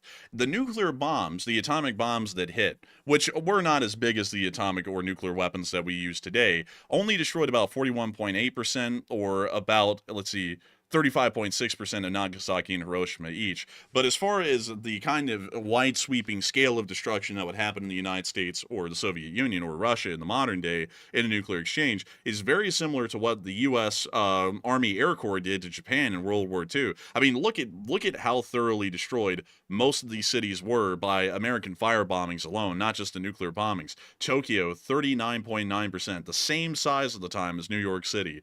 Yokohama, 57.6%, the size of Cleveland. Osaka, 35.1%, the size of Chicago. Kobe, 55.7%, the size of Baltimore. Practically every single major city in Japan was nearly destroyed, almost entirely, by American fire bombings and American bombing campaigns in general over the face of World War II. It was the face of war at the time. Total war was the name of the game, and complete absolute destruction was the only way to assure that the enemy was completely rendered useless in terms of warfare. And so with that in mind, this is something important to point out. Japan practically was destroyed in World War II, so was Germany in terms of the amount of destruction that they faced from bombings, and yet still, they slowly would rebuild, of course with a heavy deal of foreign support at that point, but they did end up eventually rebuilding. So with that in mind, yes, nuclear bombings are devastating and destructive, yes, and they will end up killing a great deal of people. But generally, I would say that history is still a good example of how things have worked in the past, and how things will work in the future for sure, based off of their precedent, because you can generally get a good idea of how things work. Because really the question that we're facing right now, the Russians, is the same thing a prince of a princely state in the Holy Roman Empire would have faced us the question. Are we willing to stand for what we believe in and what is right, and possibly face total destruction as a result of that decision? And the answer is largely going to be the same through history, no matter the destructive scale, the technology, or the size of a war. It is more so the question itself in which the answer lies in. Maybe so. I guess we'll just have to find out. Well, hopefully we don't find out. But, if we ever do, we'll have to just, write that down and try to remember it after the world gets blown apart. But we'll have to see. Yeah, we'll have to see. But this map is really interesting, man, because look at this, man. They actually included Aomori, which was the size of Montgomery, Alabama at the time. Oh, that's interesting. Yeah, I was looking at it. I was like, oh, look, Montgomery, Alabama's on there. What about Birmingham, Alabama? Do they have that on here somewhere? Let's see here. Birmingham, Alabama. Birmingham, Alabama. I'm looking through all of them to see if I can find one that would be similar.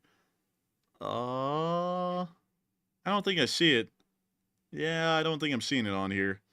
Yeah, actually, man, it's like kind of crazy, man, to look at how large Japan was population size at the time. Because look, Hiroshima was the same population size as Seattle at the time when it got bombed. Oh, that's interesting. Yeah, really interesting stuff here. But anyways, with that, I hope that does answer the question the best I can, Andrew Barbaro, at least in my personal opinion. And I also think that Matthew answered that in his personal opinion quite well as well. And so with that, we are on to the next one. All right, so moving on to our next super chat. This one goes to another channel legend. It is Marion Deemer, who puts in a $30 donation, and thank you very much, Marion, as well, for that support and being a longtime channel legend on the channel for a very, very long time. And Marion said, excuse me, Ukraine stay Ukraine, Slava and Hirom Slava. Hey, thank you so much for the support, and I'd agree. The Ukrainians should continue to resist this armed invasion as much as they can for as long as they can. And I hope that people continue to support them well on into the future. So a huge thanks to you so much once again for support. I hope that does address that well. And with that, we are on to the next one. And our next one goes to AMX10 Speedy Bang Bang, also another longtime channel legend. And thank you very much, Mr. Bang Bang, for that support. He said, Enforcer Matt Supporters Club, Club of Matt. And I like that club. I like that club a lot. Thank you very much for that, AMX10 Speedy Bang Bang. And you are an honorary member of the Enforcer Culta Matt Enforcer Supporter Club. I like that right there. Thank you very much, Mr. Speedy Bang Bang. The only thing we ask of our members is I'm not sure what we ask of our members. All we ask is loyalty, I guess you could say. I guess that's the Undying foundation of a cult. loyalty. Yeah, I guess you could say that's the foundation of a cult. So that's what you'd probably ask for. But thank you very much, Mr. Bang Bang, for that support, and we do appreciate it. We also have a $20 support from Marf from Discord, and thank you, Marf, as well for that support. That might be the first ever support you've ever thrown in. We do appreciate that. And it said, do you think the U.S. is doing all they can to stop Russia and Ukraine from fighting and help stop other wars, or do you think they're acting like gentle parenting? And I was just wondering about your take on it. Amazing news, by the way. Well, thank you so much for the support, Mark from Discord. Generally, I would take the U.S. approach at this point. Really, it isn't either, in my opinion. It's not really trying to find a peace. It's very... how do I say it? Because people are going to get pissed off no matter how I say it, but this is honestly the truth. It's really... Careful. Yeah, I know. I'm trying to be careful with this, but it really is more so Nobel Peace Prize hunting than anything. It's not really trying to force peace for the sake of peace, and it's not really for the idea of gentle parenting either. It's really more so that it's for a Nobel Peace Prize, because a lot of the ceasefires that have been negotiated so far are on very weak foundations, and they're incredibly cheap in the actual nature of what they've achieved, just for the fact that there are a lot of ceasefires, so that way there is a better bet for the Nobel Peace Prize. That's generally what I've been seeing at this point, because it seems like the drive for all of this is the Nobel Peace Prize. Because if you look at the last one, the peace treaty signed between Armenia and Azerbaijan over the long-lasting Nagorno-Karabakh conflict or situation, they both immediately nominated the president for a Nobel Peace Prize. It's making it incredibly clear at this point from how that went and how a lot of others have went, including the Thailand-Cambodia situation, where when it was concluded, the president himself, I believe, said on Twitter, if I'm not mistaken, that this is Nobel Peace Prize worthy, that this is all being done just so that way someone can get a gold medal. And that's something that I'm generally not really a big fan of, conducting short-term long-term detriments, but short-term gains to achieve a little piece of metal for one person, so that way they can get up on a podium at some point in the future and say, hey, look, I did it, I got this little medal, and not a lot of people have. It's really something that I think foreign policy shouldn't be decided off of or should work off of, but that generally seems to be the case. And that's not to try and sit there and say it just to make, some people would say, a jab or something. That's exactly what's been happening. Like, I generally thought going into this, oh, well, maybe, this ceasefire here, it's just being forced because we're trying to focus our strategic efforts elsewhere.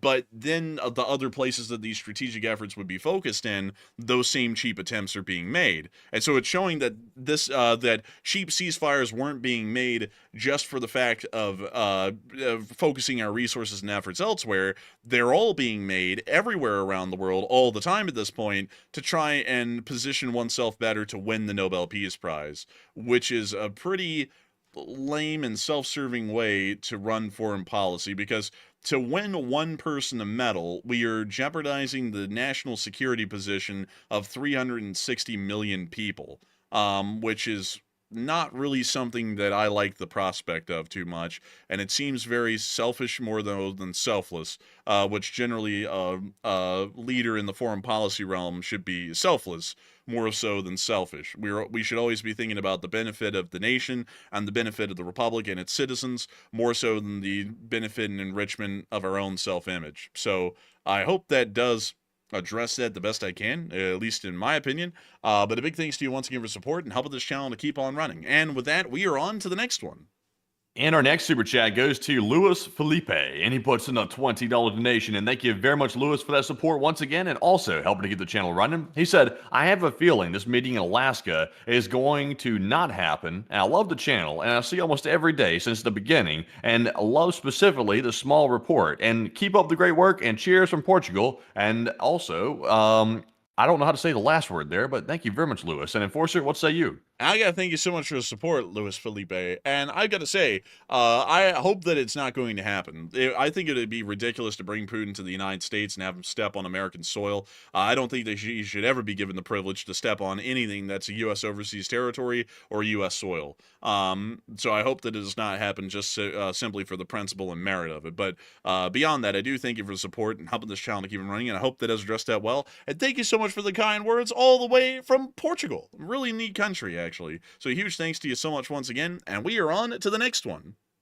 Also, by the way, I see a lot of people talking about Battlefield 6. I'll be honest with y'all, I played the open beta of Battlefield 6 today for like 20 minutes, and I got off and I was like, I don't know if that's very good. Like, I wasn't very impressed with it, to be honest. I'm not sure if maybe I just got like a bad first impression or what, but I wasn't too like crazy wild about it, to be honest with you. I think Call of Duty is actually kind of a better game than that, like the older ones that was made like 4 or 5 years ago. So I don't know. We'll have to see how that turns out. Maybe the finished game will be better than the open beta, maybe. But anyways, jumping into our next one, this one goes to Chase Matty, who puts in an $11 support. And thank you very much, Chase, as well, for that support. He said, "I need ammunition, not a ride. That changed everything." I'd agree, Chase Matty. It really did change a lot of things, and it was a really inspiring thing for a lot of people at the time, especially in Ukraine. So a huge thanks to you so much once again. I hope that does address that incredibly well. And with that, we're about to be moving on to the next one. I got to tell y'all something, folks. I've been trying to get Matthew into a game that I've just absolutely adored lately. I've got to show it to all of y'all. We're not sponsored by these folks, but it is one hell of a game. Let me go show it to all of y'all. Why, hold up. Let's see. Wait a minute, hang on, hold up. Why the hell is it all mixed? Hold up, let me look at these reviews. What the hell's going on with this? What's up with this?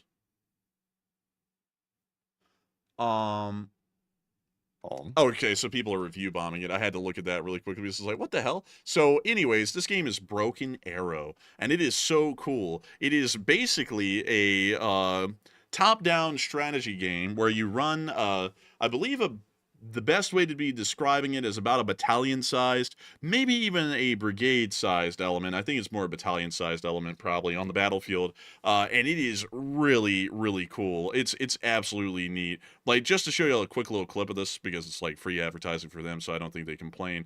It is an incredibly amazing game. Really cool. Like, I absolutely love it. You get pitted in a 5v5 standard match against other players on the enemy team, and you're on your team, so you can play America versus America, Russia versus Russia, or Russia versus America on multiple different maps, all of them based on real-life locations, and it's just the neatest thing. I think this is one of the best games that's ever been made of its type in the category, and I was like, man, this thing is just the cat's meow. Let me see if I can show y'all here a little bit of what the actual gameplay looks like. Dang, they didn't show that in this one. Let me see if it shows it in the next one. Maybe it does. Dang, it's just showing some guy. Like, that's not what I want to see. But it's a super cool game. Absolutely love the game. And let's see. It's pretty neat. Yeah, it's pretty cool. But anyways, with that, we are on to the next one. But moving on to our next one here. This one is going to go to Guapaco, who puts in a $10 donation. Thank you very much, good sir, as well, for that support. And he said, do China and Russia have a nuclear triad like we do here in America? And is Russia only threatening war with the West because China is telling them to, in order to draw American attention? Technically, Russia does have a nuclear triad, and China also has one as well. So the answer to that would be yes, they actually do. And also, I would say...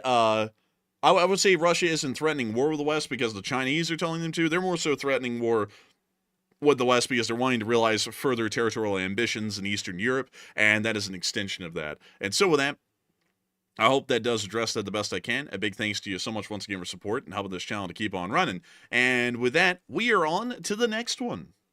And our next one goes to none other than Duncan VR, the channel legend as well. He throws in a 15 Australian, and thank you very much, Duncan, for that support, and we do appreciate that very much. He said, "Can we have a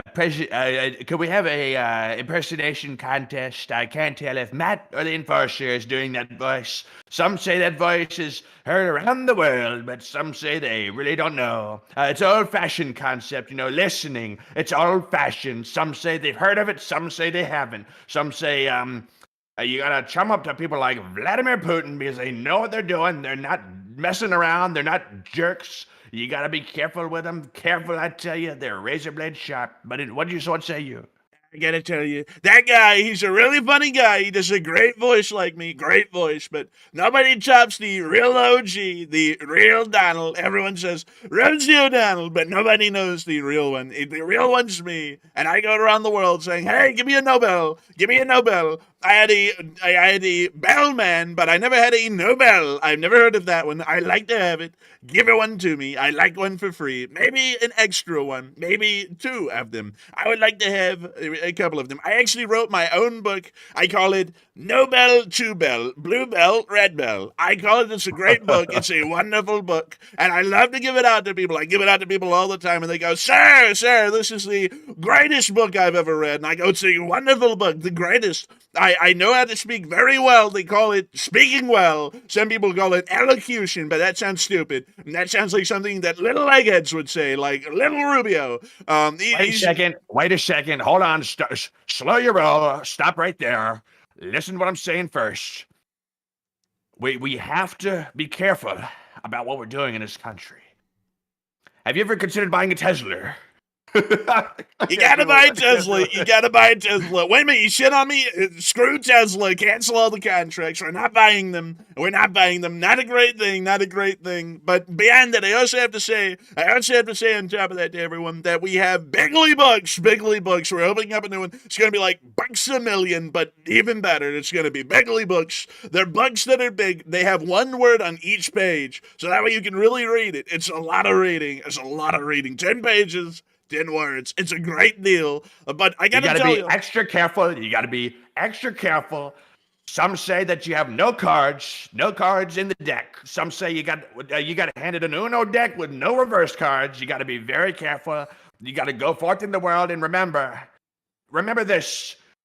When Putin says he's going to do something, we should definitely take him at his word, because he's such an honest man. He's just been so honest with us. He's like one of the great best ever. Except he's a genocidal maniac. He's a dictator, but we can overlook that, right?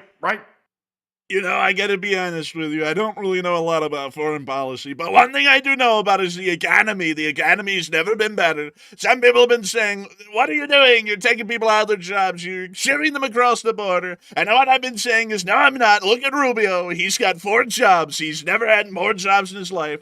We're creating jobs out the kazoo, but most of them are had by the same person. It's like 4 jobs for one person. We call it 5 guys in terms of work output, but it's only one, and he's working 4 jobs, and he also has to go home and take care of kids. If he even has kids, where in the world are the kids? There's no kids these days. Better yet, you take 5 guys and you split them amongst 0 jobs, and you have no jobs. So what you do then? You fire the manager, that bastard cooking up those meats all wrong, cooking up those hamburgers like a jerk.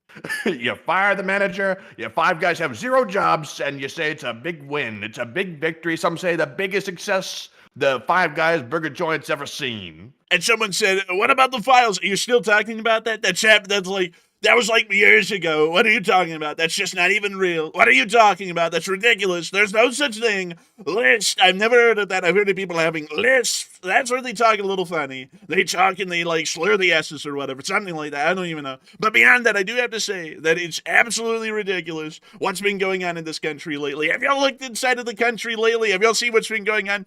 People are out there in the Midwest and they're doing this thing called the ice cream challenge. They're licking the ice creams out of the grocery stores. It's absolutely crazy. It's been giving me freaking thrombosis. We're going to have to stop it. I'm creating a special law enforcement commission. We're going to call it the anti-ice cream lickers. We're going to call it the ice cream lickers, because they're going to be licking the people who are licking the ice cream and locking them up. They're not going to be on our streets anymore. These dangerous people licking our ice creams. Also, by the way, did you hear that the Secretary of State's not the only one with 4 jobs now? I think the Treasury Secretary now has 2 or 3 jobs, I think. What? I think he just got put as the IRS commissioner, temporarily or something like that. So they've got a lot of people doing a many big jobs right now. It's kind of crazy. Man, that's nuts. I think a lot of people are probably not doing their jobs too well because they're doing 3 or 4 of them at a time. Yeah, it could. I don't know. Maybe. I don't know, but allegedly. But beyond that, I do have to say a big thanks to you for the support, Guapaco. I hope that does. Actually, a big thanks to you, Duncan VR, for asking for the impersonation. I hope you got your money's worth out of that. But a big thanks to you once again. I got to be honest with y'all, folks. That puts a strain on my vocal cords, like a tough one, a real tough one. But because you're lightweight. Lightweight. But anyways, with that, it is time for us to move on to the next one. And our next one here goes to Levi Stratton, who puts in a $10 donation. And thank you very much, Levi, for that $10 support. He said, simply the best, and take one from the chat. And thank you so much for the support. And thank you for saying that we're simply the best, Levi. We try our best, and although we don't have a great deal of success, I'd like to think that we do pretty decent. But a big thanks to you once again, and we will make sure to take one from the chat. So what do we got, Matthew? And this one goes to Destiny Edgington, who said, has Putin ever visited the United States?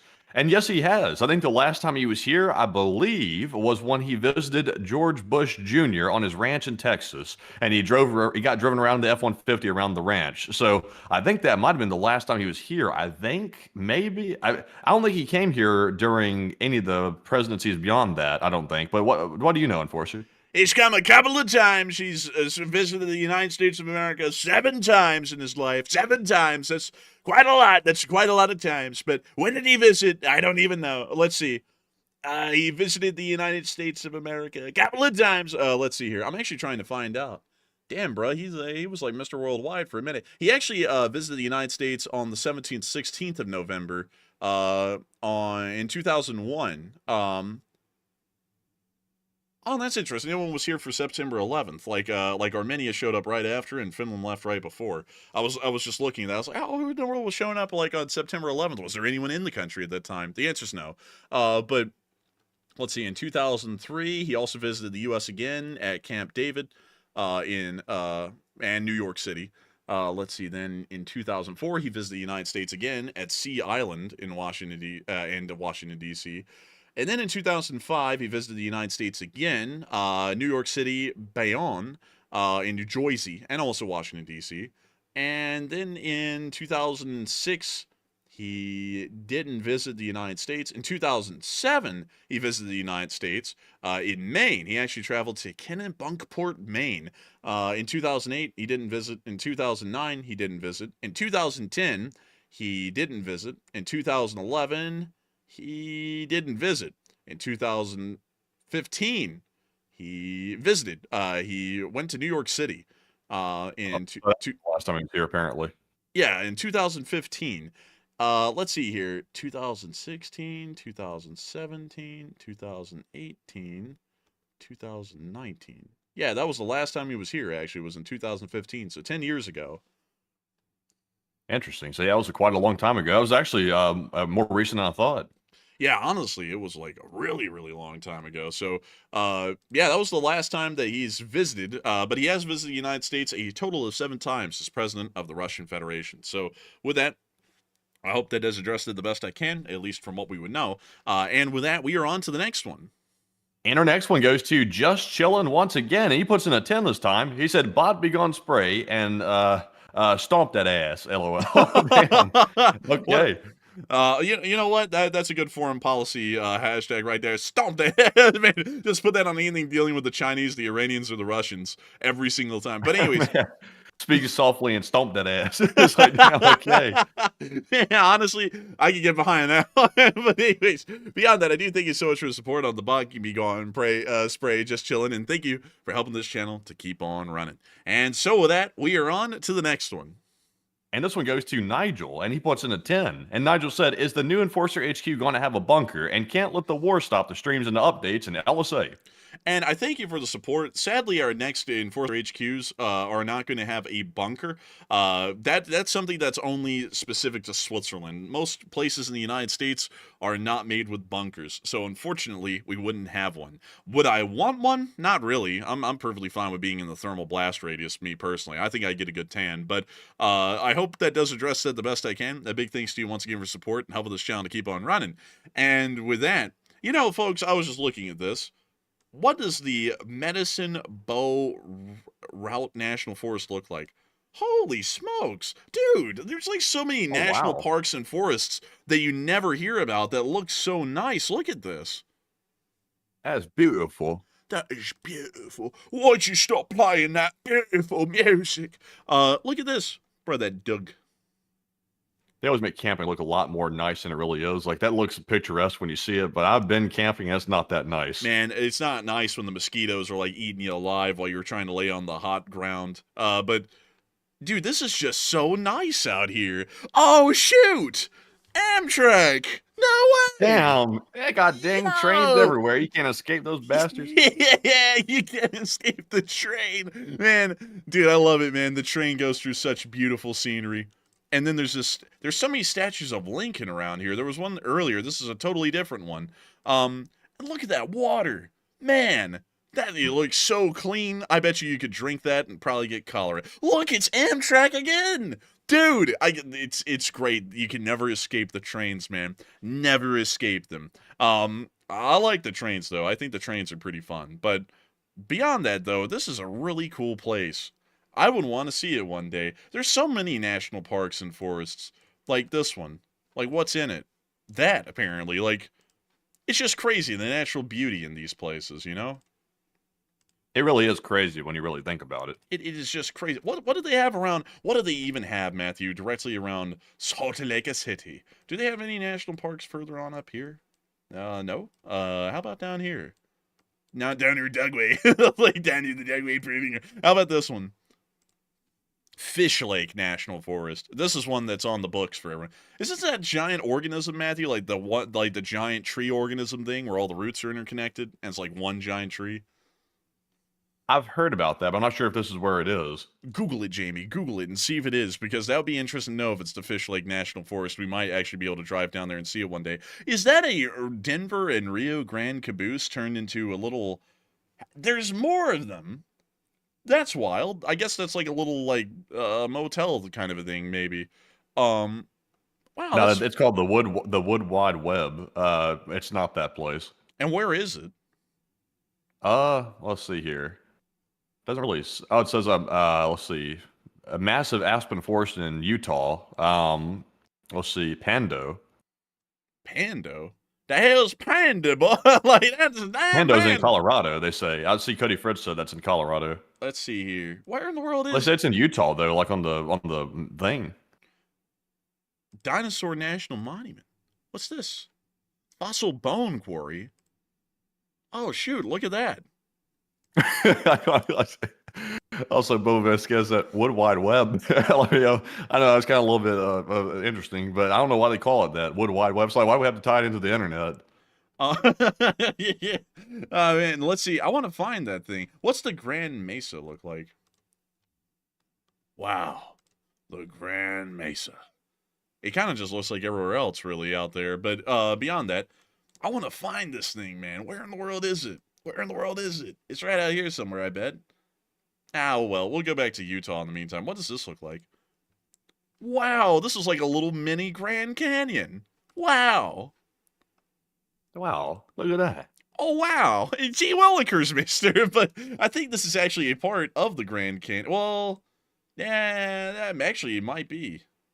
Oh, yeah, well, the Grand Canyon's down here. So this is technically the beginning of the Grand Canyon, the Glen Canyon National Recreation Area. But down here, this is the Grand Canyon, the grandest of canyons.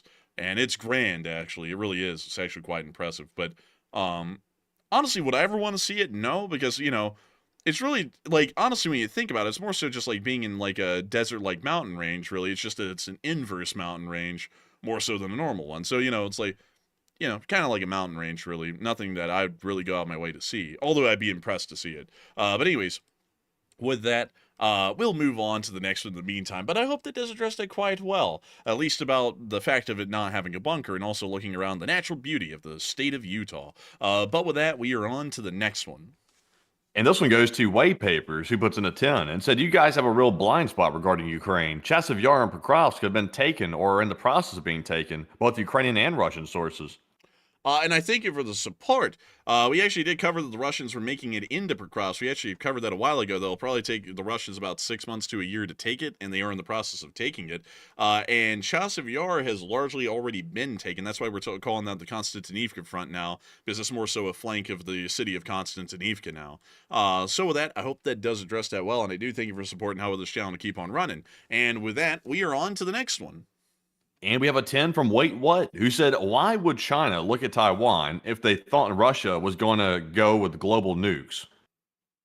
Well, because, you know, if you're going to be screwed over anyways, might as well try and make the best of a situation, right? You know, like, you know, if your life gives you lemons, make lemonade. So that's probably the same principle, at least in the sense. So with that, I hope that does address that the best I can. A big thanks to you once again for support. Help this channel to keep running. And with that, we are on to the next one. And we have a 5 from Bobo Vasquez, and he says, one of these days, I'll give larger amount. And also, don't worry about it, Bobo. We appreciate the support anyway. He said, I do believe in your channel, and you two are awesomely unique. I thank you for the kind words, Boba Vasquez, but you don't have to worry about giving a large amount. We're happy with any amount folks give because it helps us keep this thing running, and every amount counts to us a great deal. And so a huge thanks to you so much once again. Hope that has addressed that well. And with that, we are on to the next one. And this one goes to CJ Baker, who puts in a 5. He said, what was that term used last night regarding if someone has the president's ear, someone should tell him about that event? I actually don't know which one you're talking about in particular, CJ Banker. A lot said every night. About 3.5 hours worth of things are said. So unfortunately, I don't really have a great memory on what I say from night to night all too well. But a big thanks to you once again for support and helping this channel to keep on running. And with that, we are on to the next one. And we have another one from Guapaco. He puts in a 5 this time and says, is it possible that China is getting more aggressive because of the failed Russian ultimatum by the president? I would say so, Guapaco. Any failed ultimatums where you chicken out, it only emboldens everyone because it shows that you have no spine and really no resolve. So I would say yes. But a big thanks to you once again for support and helping this channel to keep running. I hope that does address that quite well. And with that, we are on to the next one. And our next one goes to Plazoth, who puts in a 5, along with Alan Mandel, who also puts in a 5 as well. And a huge shout out to the both of you for being longtime channel viewers, and we do appreciate that support very much. And also, Alex Burleton puts in a 5. And Alex said, great coverage, and keep up the good work, and take one from the chat. And thank you so much for the kind words, Alex. And we will make sure to get one from the chat in your honor. So, Matthew, what do we got? And this live chat goes to Theta, who said, will NATO ever step up and use their militaries, and what would it take to proactively do anything? Can you reread that one again? Yeah, they said, will NATO ever step up and use their militaries, and what would it take proactively to do anything? NATO will never step up and use their militaries. NATO is a defensive alliance, so they'll never step up and offensively do anything to anyone because it's not written in the NATO charter to allow for such an action. So the only time that NATO will ever act is if they're attacked directly. So I hope that does address that the best I can, at least from what I would know. And with that, we are on to the next one. And our next super chat is going to go to Omri, who puts in a 5. And Omri said, last night on stream, I think the enforcer said that NATO expansion contributed in some way to Russia's invasion of Ukraine. And did I misunderstand? No, actually, that's exactly what I said, and that is correct. From the Russian perspective, we're expanding onto them. From our perspective, we're expanding onto them. But we have a reason to. A lot of people don't like them. And to join NATO, you have to ask to join NATO. We don't invite people in the NATO. They have to invite themselves in, and then we have to accept them in. And everyone in Eastern Europe views Russia as a threat. That's why NATO keeps expanding towards Russia, is because people keep trying to get the hell away from Russia and stay safe. So yes, we are expanding towards Russia. That is the case as far as NATO is concerned. But is it a justifiable thing? Well, we're Americans, and NATO is our military alliance, so the answer to that's yes. If the Russians don't like that, they can do what they're doing right now, which is pretty stupid considering that they're a pretty weak and pretty much ailing and dying country economically and militarily, but they can give it a shot, and they'll most likely lose in the long run as long as we play our cards well. So with that, I hope that does address it the best I can, because a lot of people like to say, "Oh no, we're not advancing onto Russia." Why? Like why? Like, yes, we are expanding. Our sphere of influence must expand. It's a part of being a sphere of influence. You're always expanding, or you're always in the process of expanding. Russia's our enemy, so we're going to clearly expand onto them and put them in a severe disadvantage. It's what we do. It's what everyone does. And I'm not going to deny that. I mean, it's like, is that a good thing to do that? Absolutely. Is it a bad thing for Russia? Yeah, in their sense it is. But we're not Russians, so I don't view it from their metric, and I don't really try and understand or really accommodate them. If they wanted to be accommodated, they should have become Americans. Or they should have ended up becoming an allied nation. And they're not, so they end up getting the short end of the stick. So with that, I hope that does address it the best I can. I do thank you for the support and helping this channel to keep running. And with that, we are on to the next one. And we have a 5 from Jesse Schaefer, who said, do you guys know anything about the current Russian IRGC misinformation operations? And I know in 2016 they were reposting to manipulate search results. Unfortunately, I'd have to declare ignorance on that for now, Jesse. I unfortunately wouldn't know. But I do thank you for support and helping this channel to keep on running. And with that, we are on to the next one. And we have a 5 from Andrew Honeycutt, and he said, in my humble opinion, in the nuclear world, the true enemy is war itself, said Lieutenant Commander Hunter, also known as Denzel Washington, from the film Crimson Tide, LSA. Thank you for support, Andrew Honeycutt. And that is the case, but the thing is that we can only avoid war as far as other people will let us. And if the Russians are going to force us into a war, there's not really much we can do. I mean, if we give up land to them to try and avoid war, that's not avoiding it. That's really only putting them in a better position to eventually start the war they're already wanting to start anyways.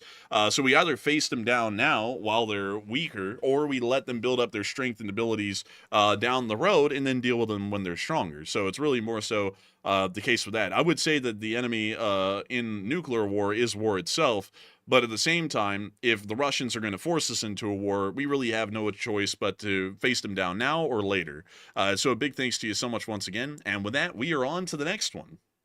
And we have a super chat as well from Octavian Timorsanu, and he puts in a 5. And thank you, Octavian, as well. He said, Battlefield 6 is overhyped for political reasons. But anyway, LSA. And I'll say this, I don't know why, but even video games have become political today. People say Call of Duty's trash because they associate it with a certain political party. I don't really give a damn, to be honest. I'm like, if Call of Duty is associated with something, I'm like, I don't care. Is it a good game or not? That's all I care about. Now, Call of Duty is like the better game between the two. Now the open beta, I'm not sure if that's that's obviously not the finalized game of Battlefield 6. So maybe it'll be more polished in the final version. But the one that I played with open beta, I was kind of just like, meh, it's good, but it's not like anything groundbreaking. It's not like anything wild or something. So I don't know. Like I'm gonna have to wait for GTA 6, I think. But Enforcer, what say you? I'd have to say it kind of is like a lot of that with the mainstream games. It's really getting annoying because like the metric,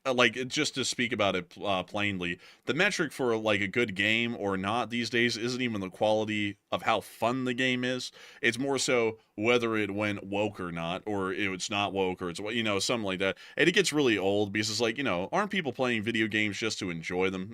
Doesn't really matter if it's woke or unwoke. It's like it doesn't even measure the qualitative fun of the game. It just measures some sort of a political metric, which has nothing to do with the fun of the thing. And also like another thing, like I get when some people complain like about Call of Duty World War II, and they're like, it's not historically accurate, and it's about World War II, and it isn't even really reflecting World War II. Like I get that complaint, but at the same time though, I watched Matthew play a World War II Call of Duty recently, and it was supposed to be one of the more historically accurate ones, and that thing sure as hell was not historically accurate. I mean, I watched like a minute of the gameplay or so, and I was like, that is nothing like that happened in World War II. Like, that's supposed to be what people are calling more realistic. I'm like, I don't think a lot of people understand this about the video games, like especially the big mainstream ones.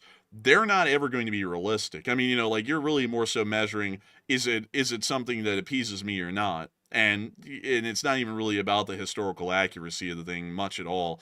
Because I played Call of Duty Modern Warfare 2 or whatever. It was the one way back in the day that was, it's the gold standard. It's not historically accurate. I mean, it takes some things out of the pages of history, like the general events, but the things that happen in the game, I mean, it's trumped up a great deal. It's a video game. They're wanting to make it exciting. They're wanting to make it something fun and memorable. So it's not going to be historically accurate. Historically accurate is something like Hell Let Loose or Squad 44. Those are historically accurate games. There's not a lot of glory or cinematic moments in those games. They're slow, they're grueling. You walk for 15 minutes to get shot out of the blue from someone you can't see.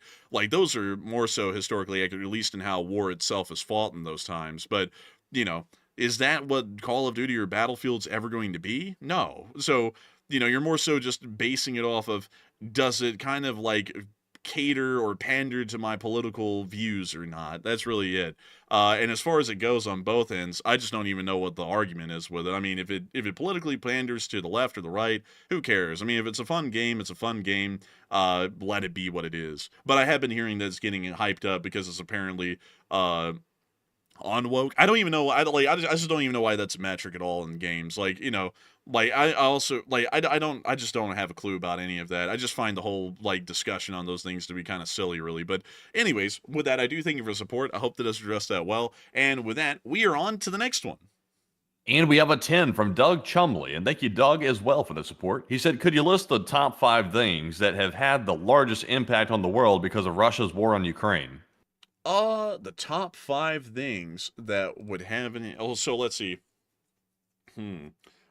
Unfortunately, I don't really think I could, at least right now. That actually would take some thinking because there's been a lot of impacts because of it and a lot of things that's changed.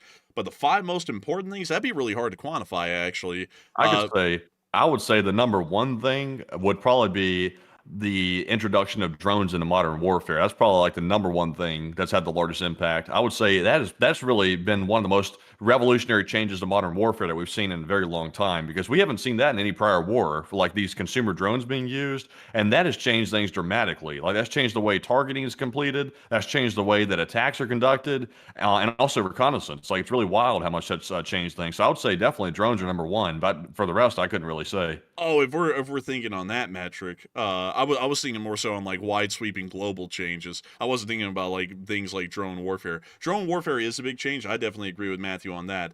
Uh, the and feeling, I guess if we want to say it, the feeling of a second Cold War, kind of starting to coalesce. That's a really big one because a lot of people felt like the world was kind of like a one world thing, fairly stable. Nowadays, people are getting the case clearly that that's not it, and it's more so a Cold War once again. Another third thing that's changed is the remilitarization of the West. A lot of countries are starting to remilitarize rapidly. The fourth thing that would have changed would be the almost solidification of BRICS, in a sense, at least between India, China, and Russia, not South Africa and Brazil, as sort of a economic insulated apparatus is something that's starting to become a little bit more stronger these days. Possibly, but we'll have to see how that works out in the end. And then maybe the fifth thing that has changed is the situation with Iran, largely positioning themselves with the money that they're also making off of exporting arms to Russia to be able to try and work on their nuclear program. Those are maybe the five things that I could list off easily, that would be somewhat big, but then again, there's a whole bunch of other things that could also be in the top five that could kick other ones out. But that would be my best shot at it, at least right now. But a big thanks to you so much once again for the support and helping this channel to keep on running. And with that, we are on to the next one. And we have a $10 support from Arar983, and thank you very much, Arar, as well, for that support. He said the Modern Warfare 2 scene where the Russians attacked us via planes was pretty awesome. Not sure any game can top that. I don't know which one that is, actually. I'm trying to think of that one. But there are some cool moments in video games. Like there are some pretty cool ones, like in Call of Duty and stuff, because I remember playing only a few of them as a kid. We were only allowed to play like one or two of them. And I think the one that we played was Modern Warfare 3, you know, Matthew, where he's like, "You're eating those Makarov," you know, and all that deal. Yeah. That one we played, I remember that one. That was a pretty cool one, how it ended. You were in the Juggernaut suit going up the hotel to find Makarov and kill him. That was a pretty cool game. But generally, as far as the games I played, there never really is like a big moment like that. I just don't play games like that a lot. Like if I played, let's see, if I had to describe the games I play, they're usually some sort of a larger top-down strategy game. So I never really get to see the cinematic moments and all that sort of stuff that they have in games like this because I just don't really play them a lot. But still, a big thanks to you so much once again for support and helping this channel to keep on running, because it is folks like you who help to keep this channel running. And so with that, we are on to the next one. And our next one here goes to Robert Tusker20, who puts in a 5. And thank you very much, Robert, as well, for that support. He said, "Can't escape those trains, man. There's your next LSA t-shirt." Yeah, I guess, because Matthew thought he had escaped the trains, but the trains, they always come back. He wants to miss them, but they always return. But a big thanks to you so much once again. I hope that does address that well. And with that, we are on to the next one. All right, and our next one here goes to Andrew Honeycutt, who puts in a 5. And thank you, Andrew, as well. He said, "What would a lasting peace agreement look like that's agreeable for both sides, Russia and Ukraine?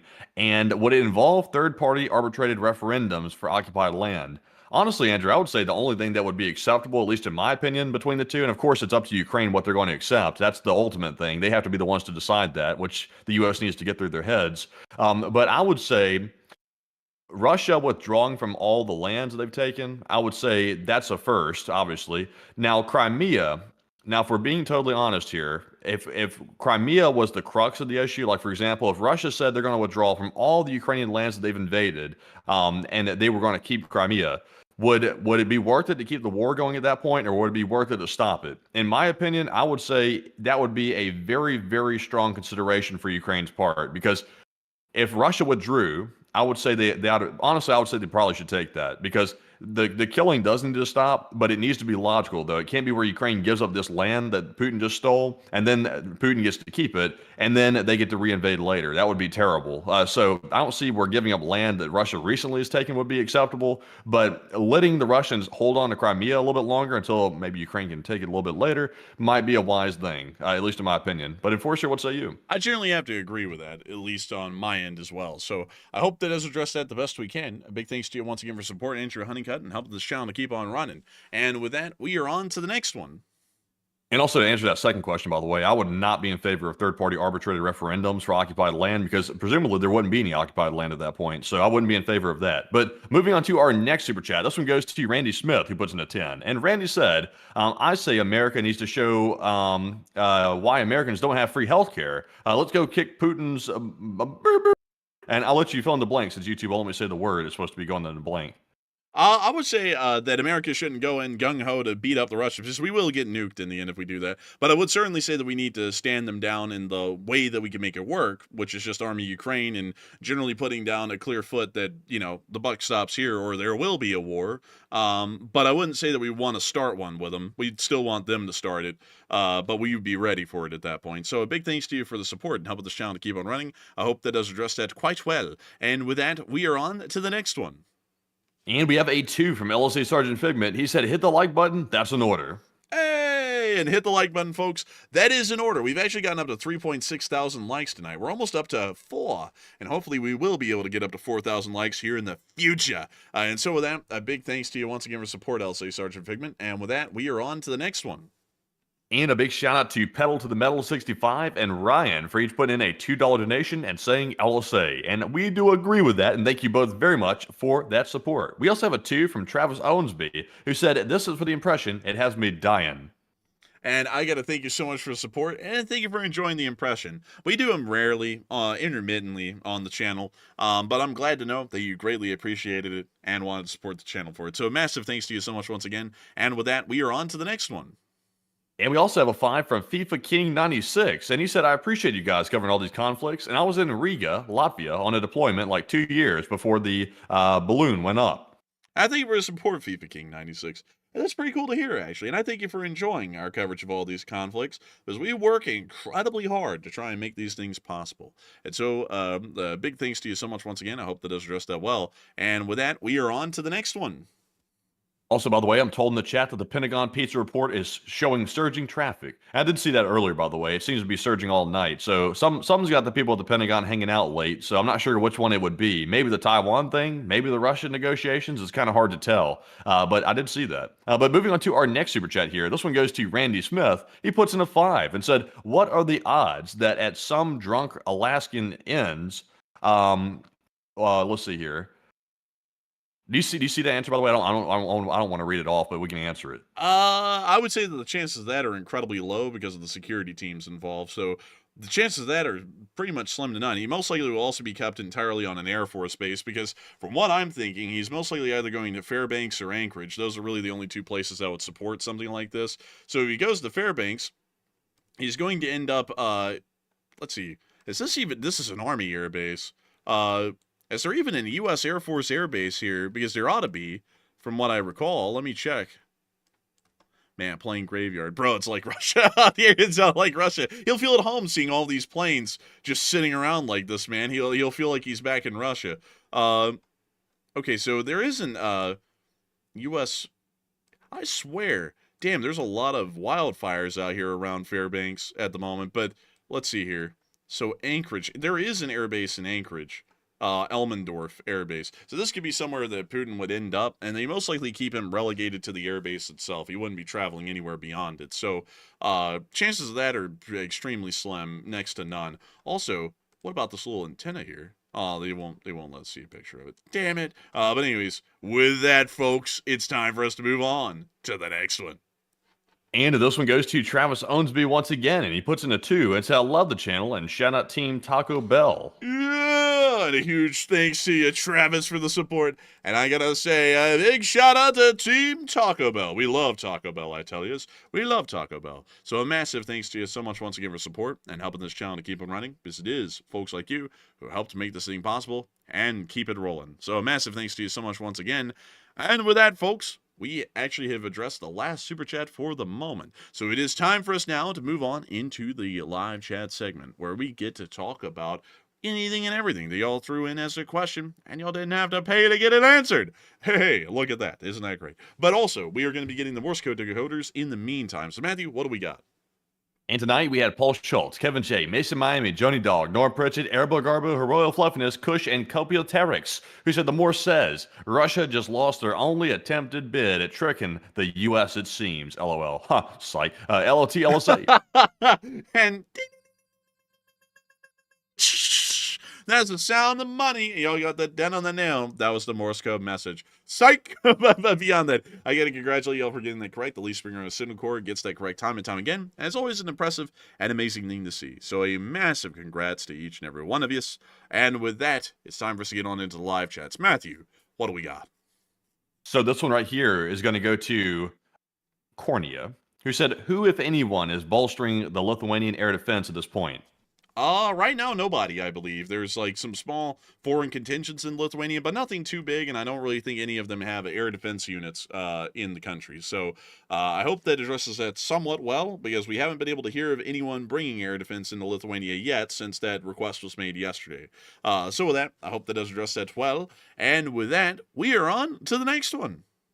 And we have another super chat again. This time it is from another channel legend. It is Trism666, who throws in a massive $100 smackaroo. Thank you very much, Trism, for that massive support, and we sincerely do appreciate that very much. That is the big smackaroo. Trism said, did Ukraine reveal a bunch of info on a Russian sub? And thank you for all the hard work, and LSA.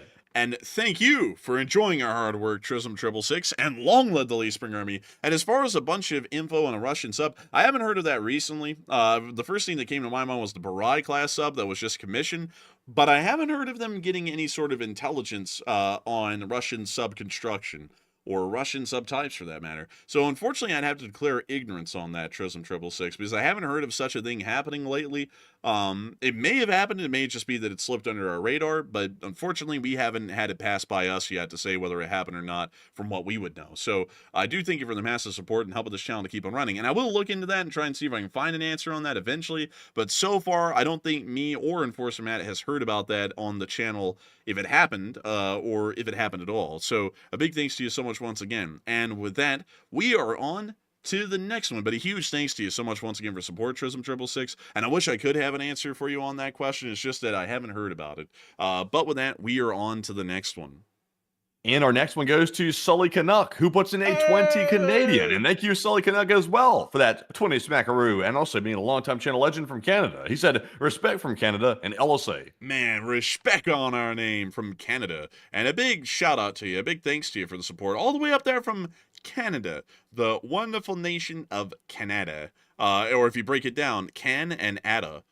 Sounds like some sort of a drink, you know? But beyond that, I thank you so much for the massive support and helping this channel to keep on running. Because if it wasn't for folks like you, Sully Connect, we wouldn't be able to keep this thing running. And of course, you're a member of the Lee Spring Navy and a Royal Canadian Navy veteran. So a huge, massive thanks to you so much once again. And with that, we are on to the next one. And this time, we are back to the live chats, and this one goes to Growing Bud, who said, if Putin is a war criminal, which he is, shouldn't he be arrested on the spot as soon as he steps foot in Alaska? And the truth is, we couldn't never really arrest him on the spot, because if he came here, he would have his security team with him, and unless the U.S. is willing to get into an armed battle with the security team, they can't really take him into custody. So, unfortunately, they wouldn't be able to get him, and they wouldn't be able to inspect him either. But Enforcer, what say you? I would say we wouldn't arrest him because he would generally have diplomatic immunity. We're inviting him to America. So you don't invite people somewhere and then abuse that trust and arrest someone or do something to them once they arrive.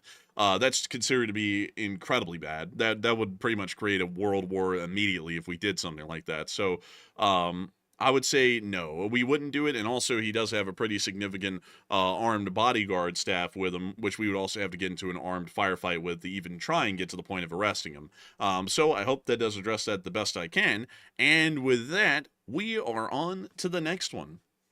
And we have another super chat that literally just came in, this time from Nathan, and he puts in a $20 donation. And thank you very much, Nathan, for that support, and we do appreciate that very, very much. He said, I know you are all gun guys. Is it ARs or AKs? ARs. For me, it's ARs all the way. I'm not messing with AKs. AKs are known for not being the most accurate when compared to ARs, at least in my personal opinion. And also, you can mod the ARs much better. And also, the main weapon of choice for the U.S., because the ammunition is much more available, is 5.56, so AR is great for that. And I know AR comes in different calibers and things like that, different riflings and stuff, but I'm typically a NATO 5.56 guy myself. But Enforcer, what say you? I like AKs. I think they're pretty neat. I personally have a good amount of AK-74s, AKMs, and AK-47s.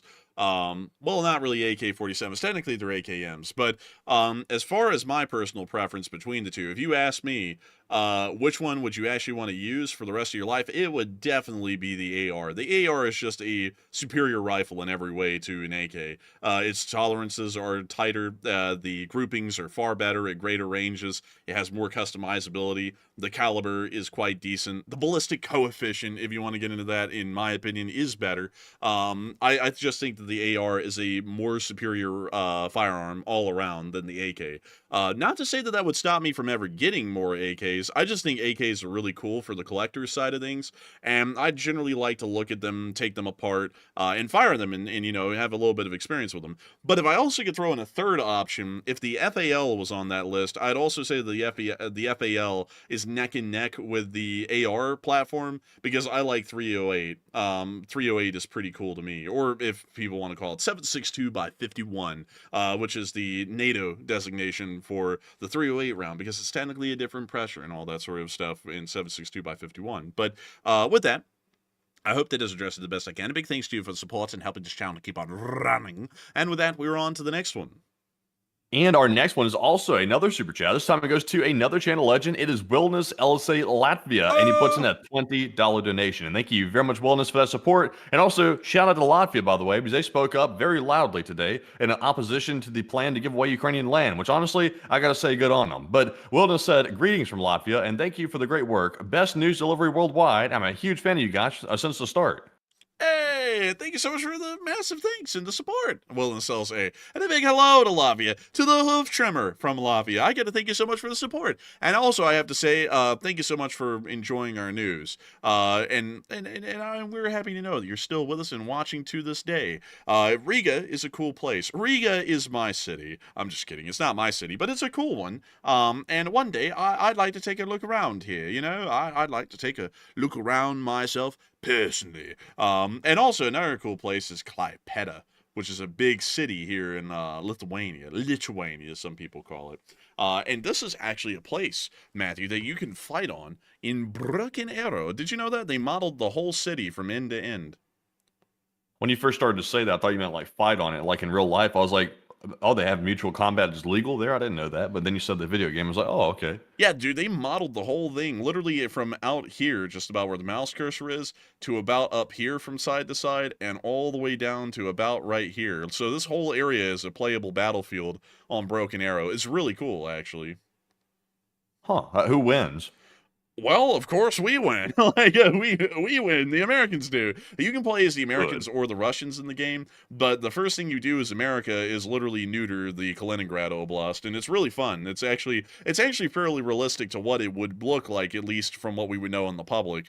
And I was like, wow, that's really cool that they actually made that a thing in this game. But anyways, I don't mind defeating them, but I'm not a fan of the neutering. Man, get the hell out of here. Man, but dude, the battlefields are so neat, man. I ought to show them to you. They actually modeled the city of Suwalki perfectly. Like, it looks just like this in the game. Everything is in the same spot. Like, the fields, the tree lines, everything. The food with the atmosphere, it's flawless. They also have Vilnius as a city that you can fight in, I believe. Yeah, actually, they do. I was looking. Yeah, they do, actually. This is a city you can fight on. They have Klaipėda. I think they have, Yeah, they have Kaunas. They have this one. This map's called the Dam because of this dam right here, but you can fight on that one. They have the bridge at Narva and the city of Narva. That's a playable battlefield. I think it's called Snow Castle. And they have so many of them, man. It's crazy. And they also have a map that literally models Kaliningrad down to the fact that they have the, let's see, it's somewhere around here. Oh yeah, it's the Supreme Soviet building right here. They actually have that modeled in the game exactly, and you can actually put infantry and stuff in it.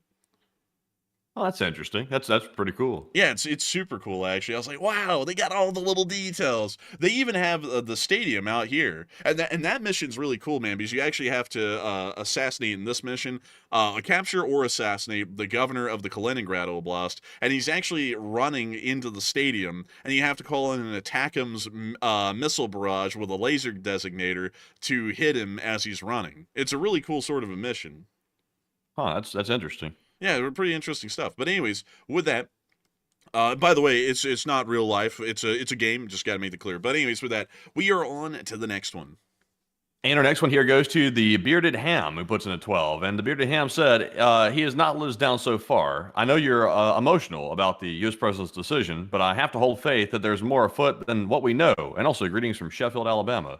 I don't know. That seems like a very opinionated Bearded Ham, like all due respect. I don't even really want to get too deep into it on my personal opinion because it gets political, but I would argue on a foreign policy sense, this is not the first letdown, just sort of keeping it sort of neutral here and also sort of generalized. It's not the first letdown, at least in my personal opinion. So I don't know. I don't have as much faith as you've got right now, but hopefully you turn out to be right. But Enforcer, what say you? I thank you for the support as well, the Bearded Ham, but I'd also have to say the president has personally not inspired a lot of confidence in me so far as to his abilities to carry out the necessary functions of our national security and foreign policy interest overseas, in the actions that he's made prior in the Middle East or Southeast Asia and also in Eastern Europe as a whole.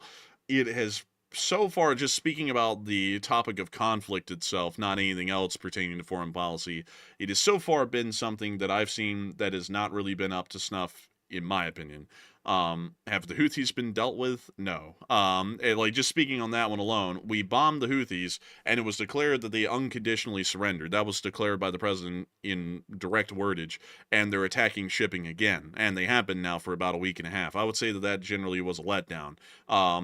Because, he said that we were going to deal with them in a way that they would be dealt with for good, and what we did was the same thing the last president did. We bombed them a lot, and then they said they'd stop for now, and then we took them at their word, which is what the last president did, and then they started attacking commercial shipping again. So it was quite literally no change from the last president, which I thought the last president handled it poorly. I was thinking this current president might handle it differently, maybe more aggressively, and he handled it the same way. So in my opinion, just speaking on that one, it's just not doing all of them piecemeal, that was a failure in my opinion. So I would have to say that while I would like to have a great deal of confidence in the former president and the current president's ability to handle foreign policy situations, it generally has been the case that they necessarily do not make the greatest decisions at all times. And I would have to say that both of them have let us down in some sense, one way or the other already. So with that, I hope that does address it the best I can, in my opinion, in the most diplomatic wordage possible, and, at least from my standpoint. But with that, we are on to the next one. And this one goes to Andrew Honeycutt, who puts in a 2. He said, fun question, favorite war film or series in LSA? I'll say my favorite war film of recent, like the most recent one, would probably be a movie called The Outpost that a lot of people probably haven't seen before. I actually know a guy who served in the Army and actually was stationed there at that outpost that was the unfortunate side of a very bad ambush by opposition fighters. So I watched it because of that reason, because I knew an individual that was involved in the fight, and it actually turned out to be a really good film too. It's based on the book as well. But Enforcer, what say you? I would have to say that my favorite war film would probably be... I'm trying to think.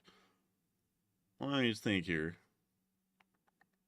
Probably Generation Kill. That was a pretty good one. That was very realistic as well, from what I've heard. So I generally shoot for realism in the movies that I watch. I like to see the ones that don't really glorify it and make it look fantastic. It's just more so what it really is, because the concept that we fight wars over are noble causes, but the actual fighting of war is a very gruesome sort of a thing and nasty business. But so I generally like for the war for the films to actually reflect what the wars really are like, no matter the cause or the goal involved in actually going to war.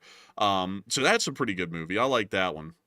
And I see War of the Worlds did. The modern War of the Worlds always suck. I think all of the War of the Worlds interpretations suck. I wish someone would actually make a War of the Worlds movie, although that isn't really a war movie, I guess. I wish someone would make a War of the Worlds movie actually based on the time period that the book was written in, which was like 1897 or so. Like, that would be really cool to see it. And then I think the BBC tried to make one like that, but then they kind of cheaped out a little bit here and there, and it wasn't really what I was looking for all too much. And I was like, they tried, but they missed the mark a little bit. But let's see here. I see some other people. Braveheart took a lot of liberties. Honestly, I'll be frank. Any Mel Gibson movie I'm not a fan of, because they are always lacking in historical accuracy to an extreme. Like, it's like a Disneyified version of a war story. Like, it makes the enemy look cartoonishly evil, and the good guys look like noble saints. And it's not always the case for that. A lot of things are totally like it's just not the case. Like, generally, I'm not a fan of his movies. Like, cinematically, they're great.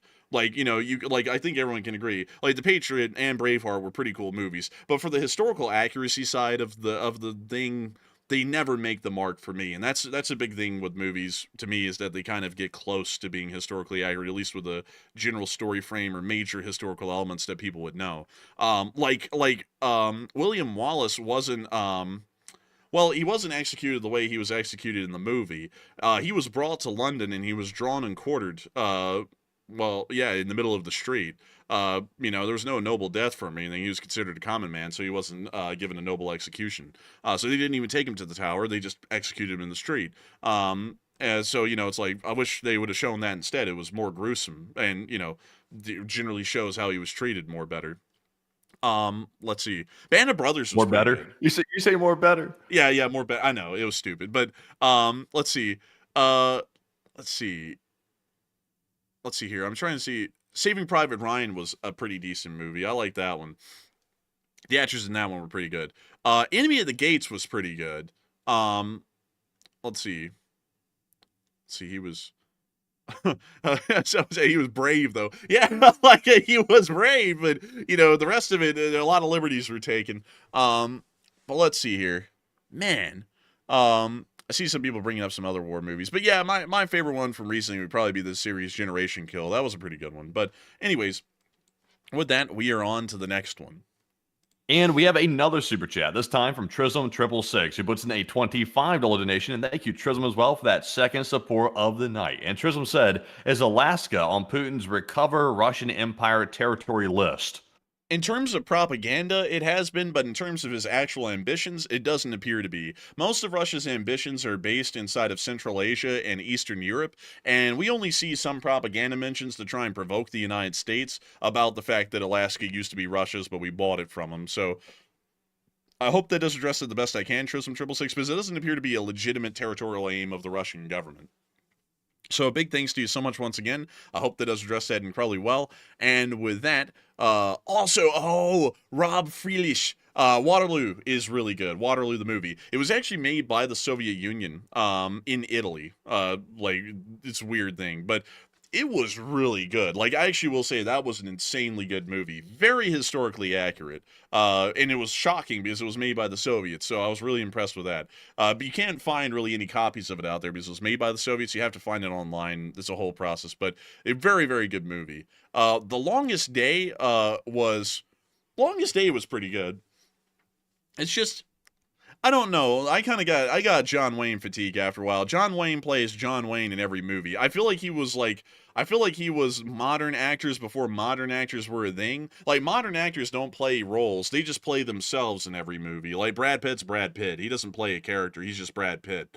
And he happens to have a different name in a movie. And I feel like John Wayne was a lot like that before that became a mainstream thing.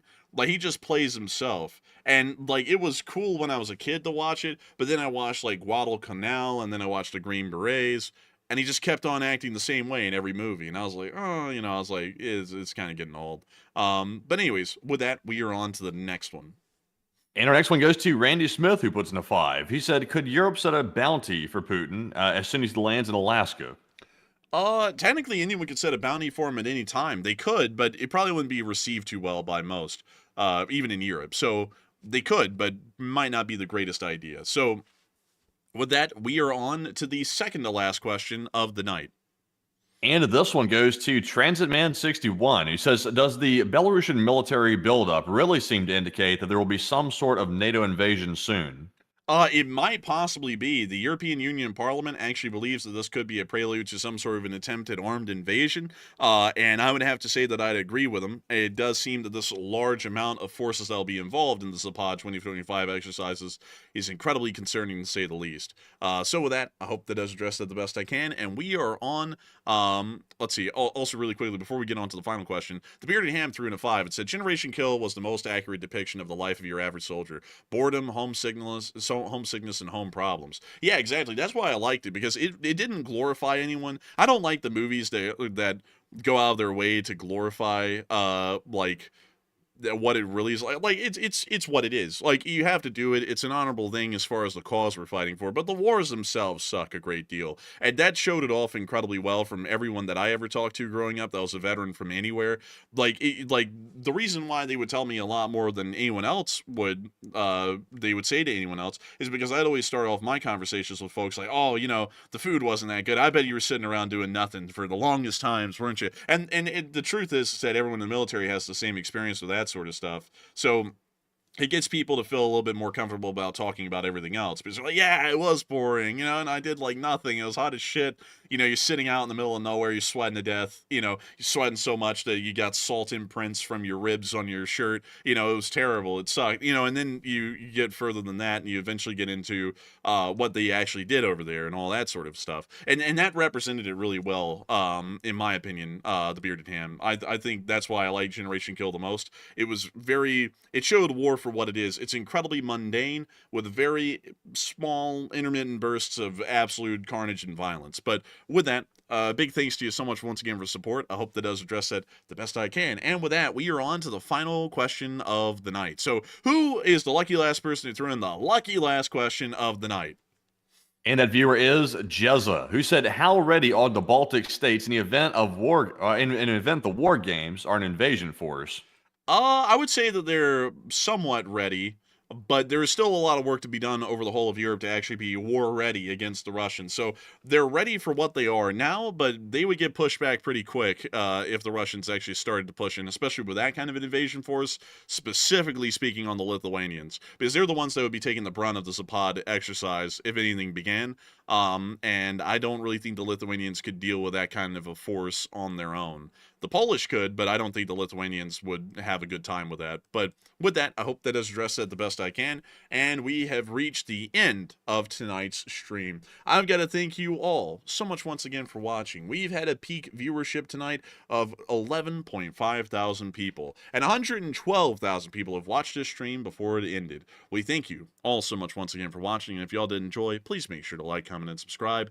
And we will see you all tomorrow at 10 p.m. Eastern Time to cover the next 24 hours of the news from around the world, and to also run our Sunday night fundraiser, which we hope y'all are all there for. So with that, good night, good luck, take care, stay safe, Slava Ukraini, long live the Lead Spring Army, and long live the Republic.